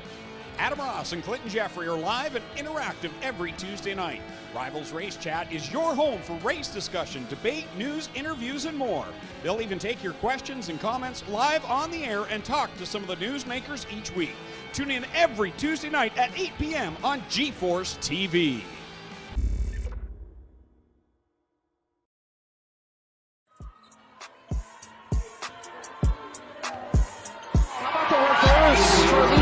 Olsen, she has her first point. Yeah, Lucy Olsen, talented sophomore.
Welcome back on the Coast to Coast Racing Network as we are just over 16 minutes in to this 45-minute edition here at Imola. Murray Scala alongside Zach Chapman. Apologies as well if I've been yawning or fatigued a lot here. Still going through the jet lag here after this past weekend, but hey, we're trying to survive.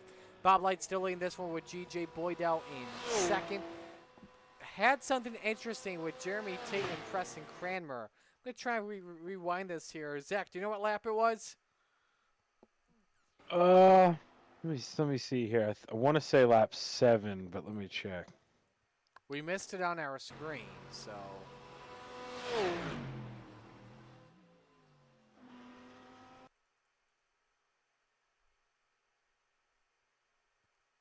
think we may know where it is. I think. Oh, we got it right here. This is in a turn number 2, that first chicane. Preston lost it all by himself and clips the tire barriers. You see some front end damage on the Audi.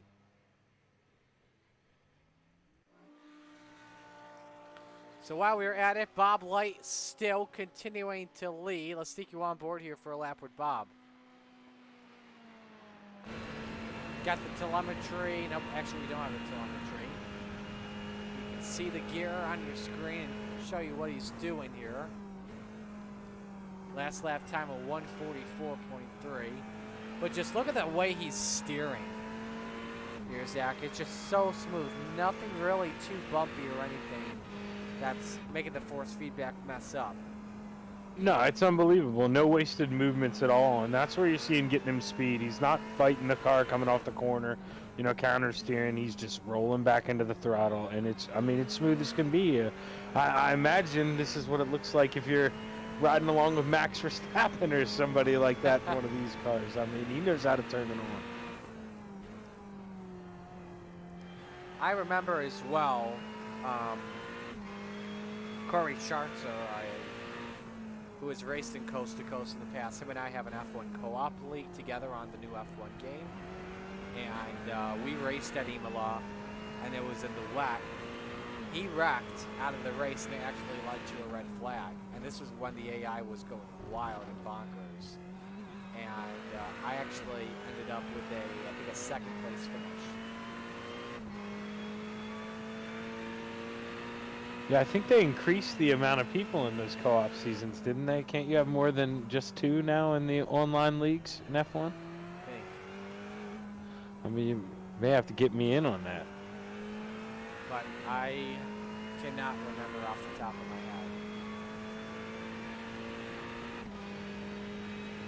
Again, for those wondering as well why we don't have our regular leaderboard up, we've been working, we've had some technical difficulties all night. Our SDK gaming is currently down and won't be resolved until the next couple of hours. And so we don't have any data at the moment except for what you see on the screen.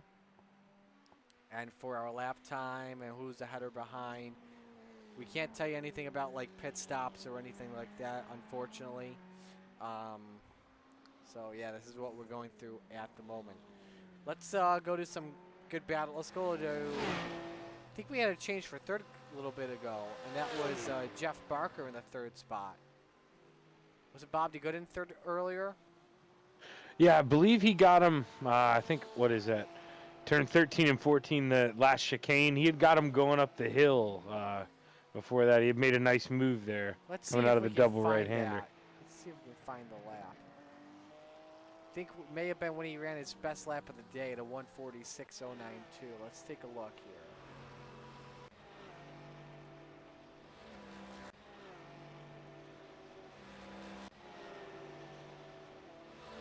It's going to be right here. So he's dealing with Jeremy Tate first off. And so we actually had missed this race that broke out.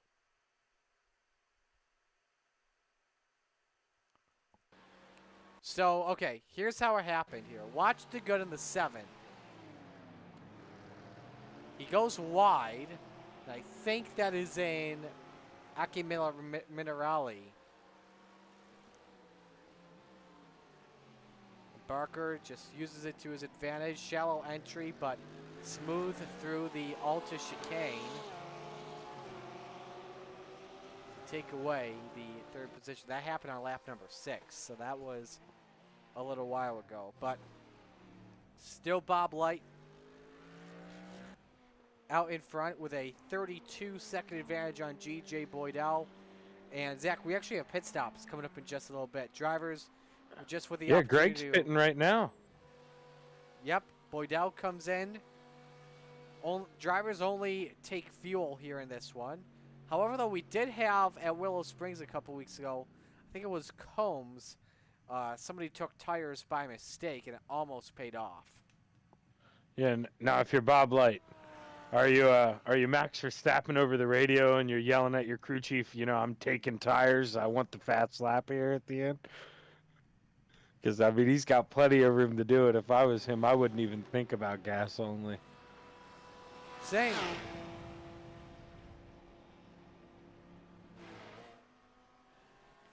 Not really any big battles on the track at the moment. Because, no, just to put into perspective for everybody, you know, somebody like Jeff Barker, he's good in these. He knows how to drive. He just ran a 1:47.4. Yes. Bob Light is in first place, running a 1:44.6, 3.1 seconds faster. It's just wild. I think we need to do an engine tear down on the 77 after this race. Yeah. That's something Dean would say. By the way, that reminds me, Super Dirt Car Series race wrapped up in Brewerton. Phenomenal finish. I actually watched that before the GT3 race, and Matt Williamson, I hate to spoil it, but I gotta say, Matt Williamson defeated Matt Shepard with a pass with 2 laps to go, and it was a great race.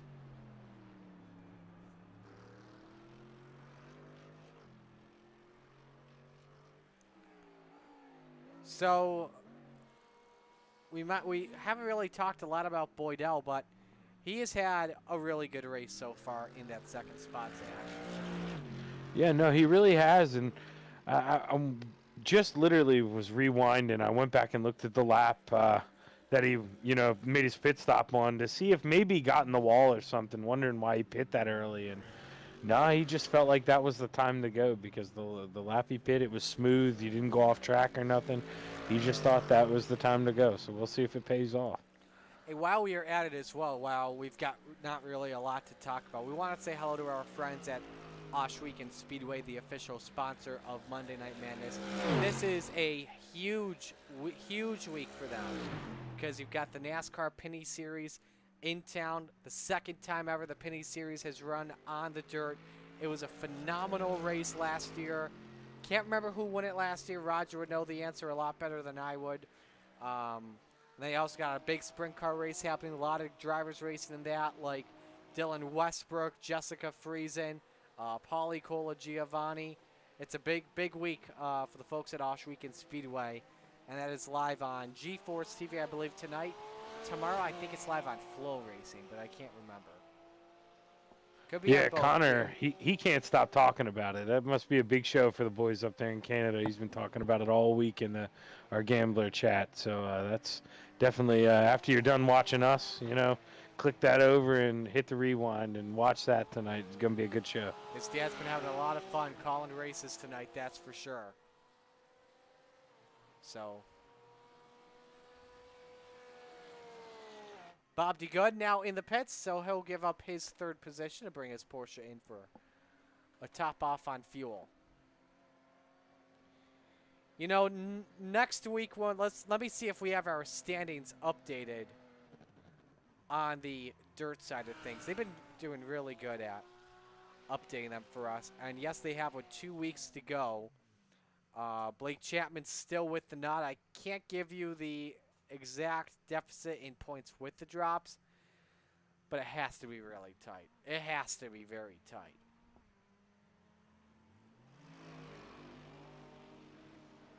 So there goes DeGood out for the pits.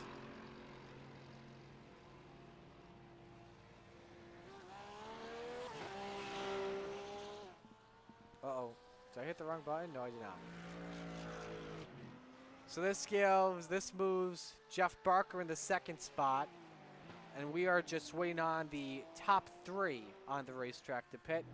Boydell is pitted. DeGood has pitted. And we actually only have 5 drivers on the racetrack at the moment. Jeremy Tate actually has disconnected from the race.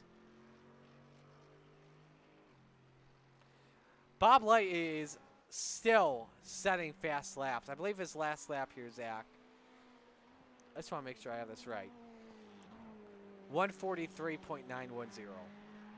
Oh, you got it right. I don't understand how they do it, but I mean, these good guys, as the fuel load burns off, I mean, Bob will run those enduro races all the time. He knows how to make a set of tires last, and as that fuel load burns off, he just gets faster and faster. We're going to see him beat that qualifying time by the end of this race. I mean, it's not only that, he is really good at managing his tires on the road, but also, as you're burning off fuel, of course, the car gets lighter because you're giving up fuel out of your car and it's vaporizing into the air. You know what I mean? Oh, yeah, for sure. That's why you see the F1 guys, they load up for just that one fast lap. I mean, unless they feel like they have to get heat in the tires, and then maybe they'll do 2 shots at it. But most of the guys are going, it's all about cutting weight. And that's why you see, say a team really needs the fastest lap for a bonus point. Sometimes you see somebody come in for fresh softs with very little fuel left, and they'll try and go for the fastest lap of the race. You know what I mean? Yep. Here comes Bob. I honestly wouldn't be surprised if he kept the lead. Yeah, he's got a 53-second lead last time around. He was 25 seconds away from catching Jeff Barker. Fun fact. And I noticed Barker pit, and he came out right behind Boydell now, so that we've got a battle for second. Actually, we'll focus on that. Yeah, the gap is 0.7 of a second, and the fresher tires belong to Jeff Barker. That could be big.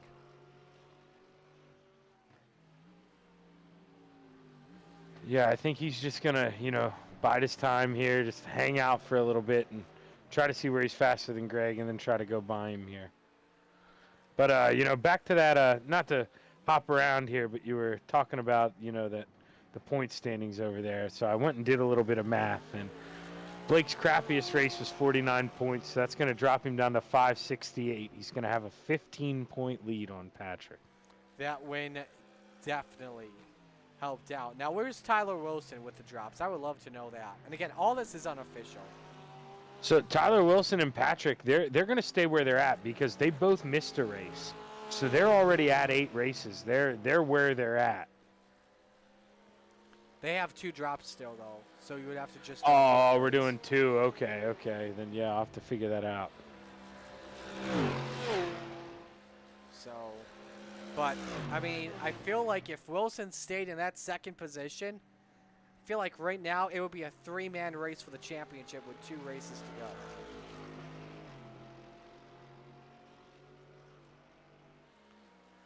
You're watching that race for second last time by.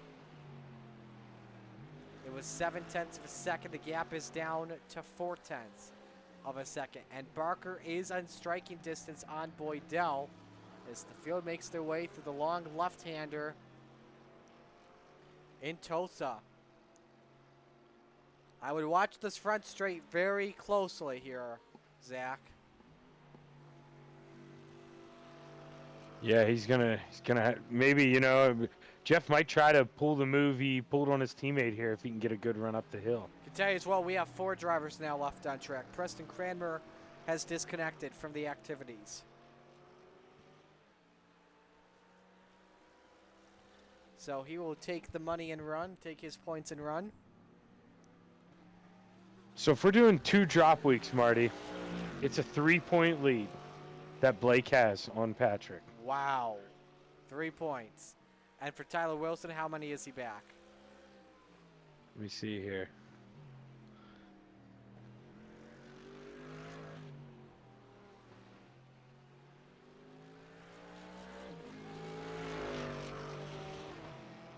Gonna be 27. So that he's still in it. Yeah, but he's gonna be kicking himself for that last lap move. Yeah, so he finished tonight. I can't remember where he finished tonight. He ended up being the last car on the lead lap. I believe it was 9th. Okay, so I don't believe that's his worst finish of the year. No, definitely not. Okay. So we'll just have to see what happens then.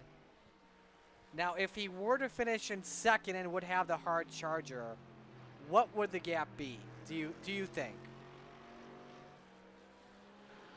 Well, there's a lot of math there because he would have got a hard charger. That's 5 points. He lost 2 points for the incident, so you got to add 2 and then add 5 for no incidents. That right there, that's 12 points. And then going from 9th to 2nd, I don't know how many points that is, but I mean, that puts him right there. He could have been in it, yeah. I think he could have maybe even moved up to 2nd. You know what I mean?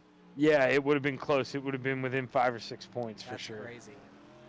All right, so we'll keep this battle for a second on your screen, but we're going to step aside and go side by side. We'll take you to the finish when we come back.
Well, good evening, everybody. Welcome to our weekly race chat. Adam Ross and Clinton Jeffrey are live and interactive every Tuesday night. Rivals Race Chat is your home for race discussion, debate, news, interviews, and more. They'll even take your questions and comments live on the air and talk to some of the newsmakers each week. Tune in every Tuesday night at 8 p.m. on GeForce TV.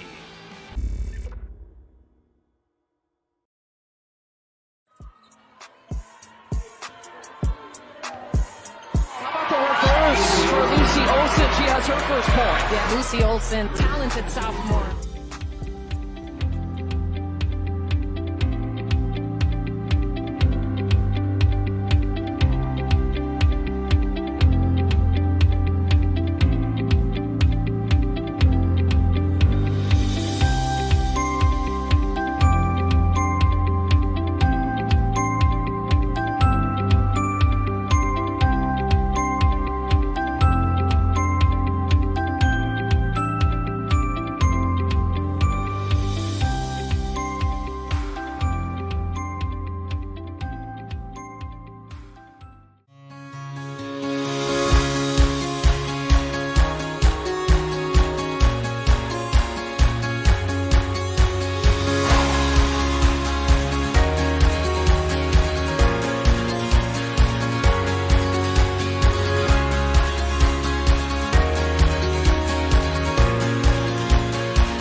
Final few minutes of this one here at Imola here. Marty Sakala alongside Zach Chapman. A 51-second advantage here for Bob Light. As we've got 6.5 minutes remaining here. Average of 144, so we should have just about 3 or 4 laps to go, I would say the least. You see on the left-hand side of the ticker, that's the estimated number of laps that will be complete, so should be about 26 laps here before we reach the end of this one.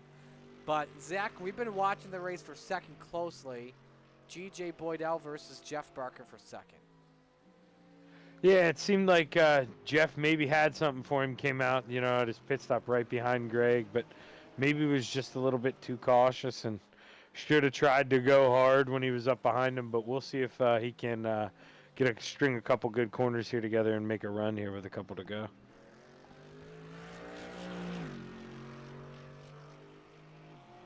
Absolutely. Barker's been running well in third spot. Gotta give credit for both Boydell here and Barker here tonight. Looking at Boydell first off, 2 fourths and a second tonight. This is a successful night for him for sure. Yeah, and you said it before the broadcast. Told him to go win one here, and he said it was going to be tough with Bob here. And, Bob, we've been saying it all night. He's one of the best guys I've ever seen in these GT3s, and it says a lot about Greg and Jeff here. keep battling hard and keeping your head down when you got a guy like that who you're just giving it your all and you got nothing for. It's still, you got to run smooth and can't make any mistakes, and they've both done that here tonight. And then you've got Jeff Barker as well. 2/3 tonight. Oh, that's pretty cool. He'll take that easily for sure. Yeah, I think if, he woke up to a text this morning saying, hey, from you, hey, I'm going to interview you twice, I think he would have been pretty happy. Yeah, I don't think he expected that one bit. But, when you keep your nose clean and stay away from all the wrecks that broke out in the Renegades race, you'll stay on the lead lap and have a good finish like he did tonight. Yeah, you're exactly right. Not only that, but put the time in. This guy, he talked about him and Bob DeGood, how much time they put in practicing, and just, they're on every afternoon racing. They're racing every chance they get, and that carries over. That translates. It's all about seat time. Jeff, he's definitely not within drafting here, but he is reeling in Greg ever so slowly. Yes, 1.9 seconds is the gap behind GJ.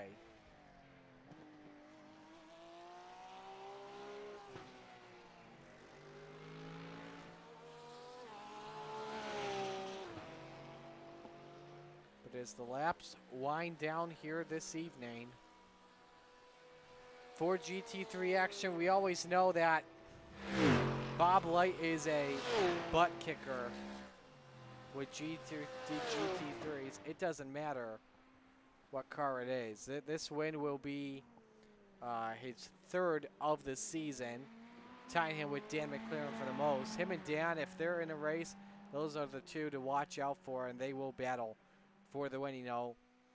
Fourth start of the year for Bob. He's had a busy Monday nights and stuff like that. When he has raced with us in the past, he's had some issues as well when it comes to his internet and his computers. I think it was Mossport where he lagged out. But this is 2 laps to go. And, definitely not Bob Light territory, but that last lap, Barker ran his fastest lap of the race, so he's given it all he can to try to get up there and get second. 1:45.937 last time by for Jeff. And we'll bring up that gap once again. There you see it, 1.9 seconds.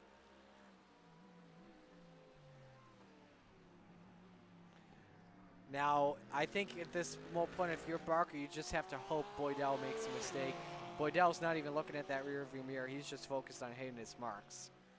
No, yeah, he can't be. You gotta head down, just keep doing what you're doing. And second place is his, I believe, like you said, unless, he gets a little mistake here, because you're not going to make up a second and a half here, 2 laps without the guy in front of you messing up a little bit. I learned something interesting.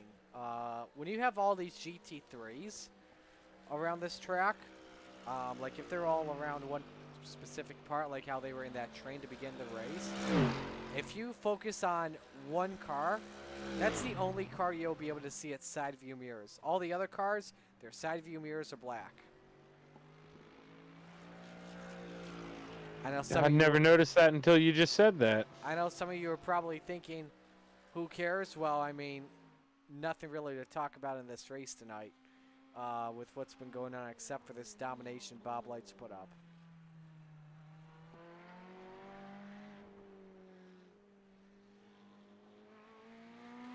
Anyway, white flag coming out this time by for the driver of the number 77. And this will be the final lap tonight.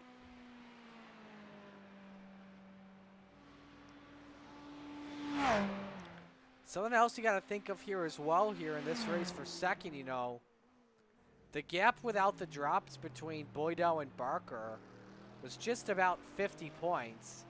And Boydell finishing second in this, that will definitely close in the gap. And Boydell actually only has 1 drop remaining. Yeah, Boydell, too, this whole race, 0x. Barker went off the track 1 time, so, I mean, Boydell's going to be getting a little more bonus points there if he keeps it up. Absolutely, that's a great point. It's another thing, too, Bob Light, another 0x. I don't understand how you go that fast and don't go over the white line. Unbelievable. a smooth drive for Bob Light. Final trip around, I believe this is sector number 3 that he is in. One final chicane, and then the 2 left-handers turns 18 and 19, and that will do it for him.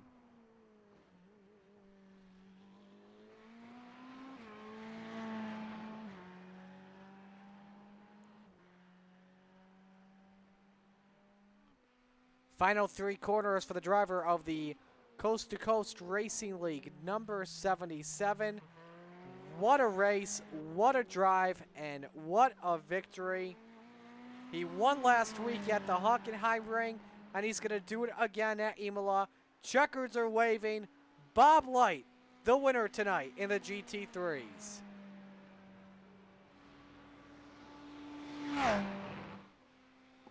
What a drive by Bob. Just what can you say? It's almost jaw-dropping. Absolutely.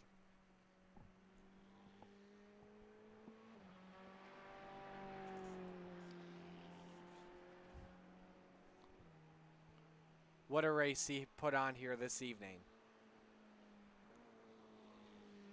Unless, do we have 2 minutes left? Nope, that is it. It's just 2 minutes to complete this race here. 1 second advantage for GJ Boydell over Jeff Barker. Wait for that to finish before we talk to your top 3. Yeah, and Barker's right there. He's going to be kicking himself because 2 laps ago he was about a second off his pace. 1 more lap, And, Barker probably gets him. Yeah. But Boydell's second, Barker finishes 3rd. They were both actually in the Can-Am Racing Team Malcolm Mills mill writing chat. And let's begin with your winner tonight instead, and Bob Light. Let's begin and talk with Bob. Bob, what a drive. Walk us through it.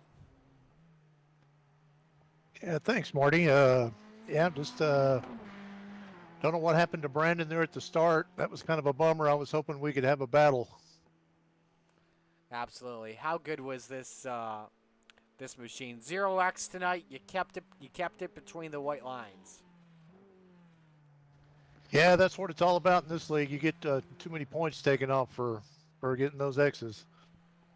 Who do you want to give shout-outs to?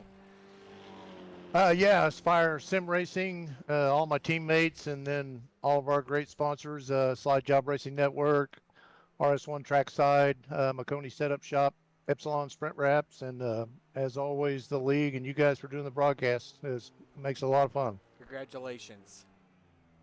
Thank you. All right, let's go to our second place finisher here. Oh, I actually brought the wrong guy.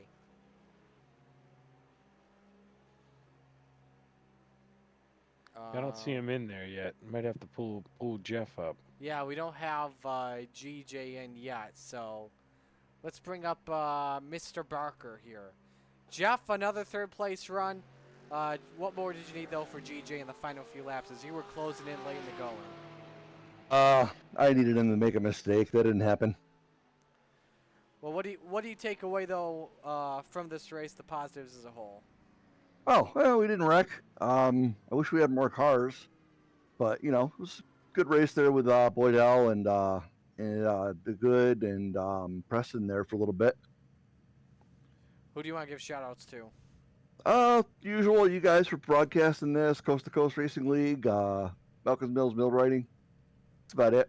Alrighty, we'll let you go. Great job tonight. All right, thanks. Jeff Barker finishing in 3rd. Still waiting on GJ Boydell. I may have to call him on Facebook and just tell him to get in here. He's making us wait. Yeah, look at this. This is going to be pretty cool. Bob DeGood coming in. Well, what's going to be a 2, 3, 4, and then Bob Light backed out. So, alrighty. Just need GJ to come in here. And then we can call it a night here. Again, thank you all so much for coming on out this evening. So glad you all could join us here.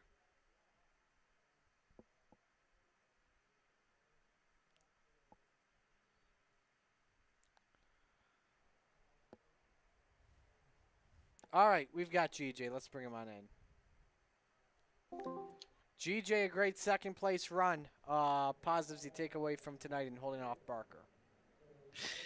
I was just being smooth out there. Bob was running away with it earlier, so stay smooth, stay on track, don't get any incident points, and yeah, it was a good fun night. Closing in on the points lead, obviously, on Jeff. I know there's 2 races left to go. I know it's not a big car count, which is what's leading to the points lead being this big here with 2 races left. How are you feeling? I feel good. I feel confident. I'm gonna race the same way I have all season, and nothing's gonna change that way. It's gonna be smooth and don't get incident points. And yeah, it's gonna come down to the wire with Jeff and I. A 4th in the Renegades, a 2nd here tonight. That's got to feel good. Yep, and a 4th in Rebels. Yeah, it was a great night. We were just had it going on. So yeah. Who do you want to give shout-outs to? Joe Canellis and We Let the Dogs Out for You and Abandoned Cat Rescue here in Hamilton. Awesome, man. Well, we'll let you go. Congratulations, a great runner-up finish for you. Thanks, Marty, and thanks, Zach, and thanks for the job you guys do. You guys are awesome. Absolutely, definitely appreciate it. So that is GJ. Congrats, Greg. Thanks, Zach. That's GJ Boydell finishing 2nd. That's gonna do it here for us tonight. As a whole this evening here, Zach, final thoughts. Hey, all in all, like Jeff said, it'd be nice to get the car count up a little bit in this race, but it was a decent race in there, for 2nd. Bob was in his own category there, but boy, we were blown away with some great racing at Williams Grove, and I don't know if I've ever said that before, so hats off to everyone for, good hard racing at Williams Grove, because normally, it's a caution fest, but it was great races tonight. Absolutely. Awesome racing tonight on the dirt side. And we had some interesting battles here on the road racing at Imola. On behalf of everyone at the Coast to Coast Racing League, Extreme eSpeed TV, all the fine drivers and sponsors, Roger Craig and Preston Kramer are all the fine group of admins. On behalf of my broadcast partners this evening, Brandon Dittmer and Zach Chapman, I'm Marty Sakala. Congratulations to all your winners this evening. Brandon Dittmer in the Rebels, Blake Chapman in the Renegades, and Bob Light in GT3. So long.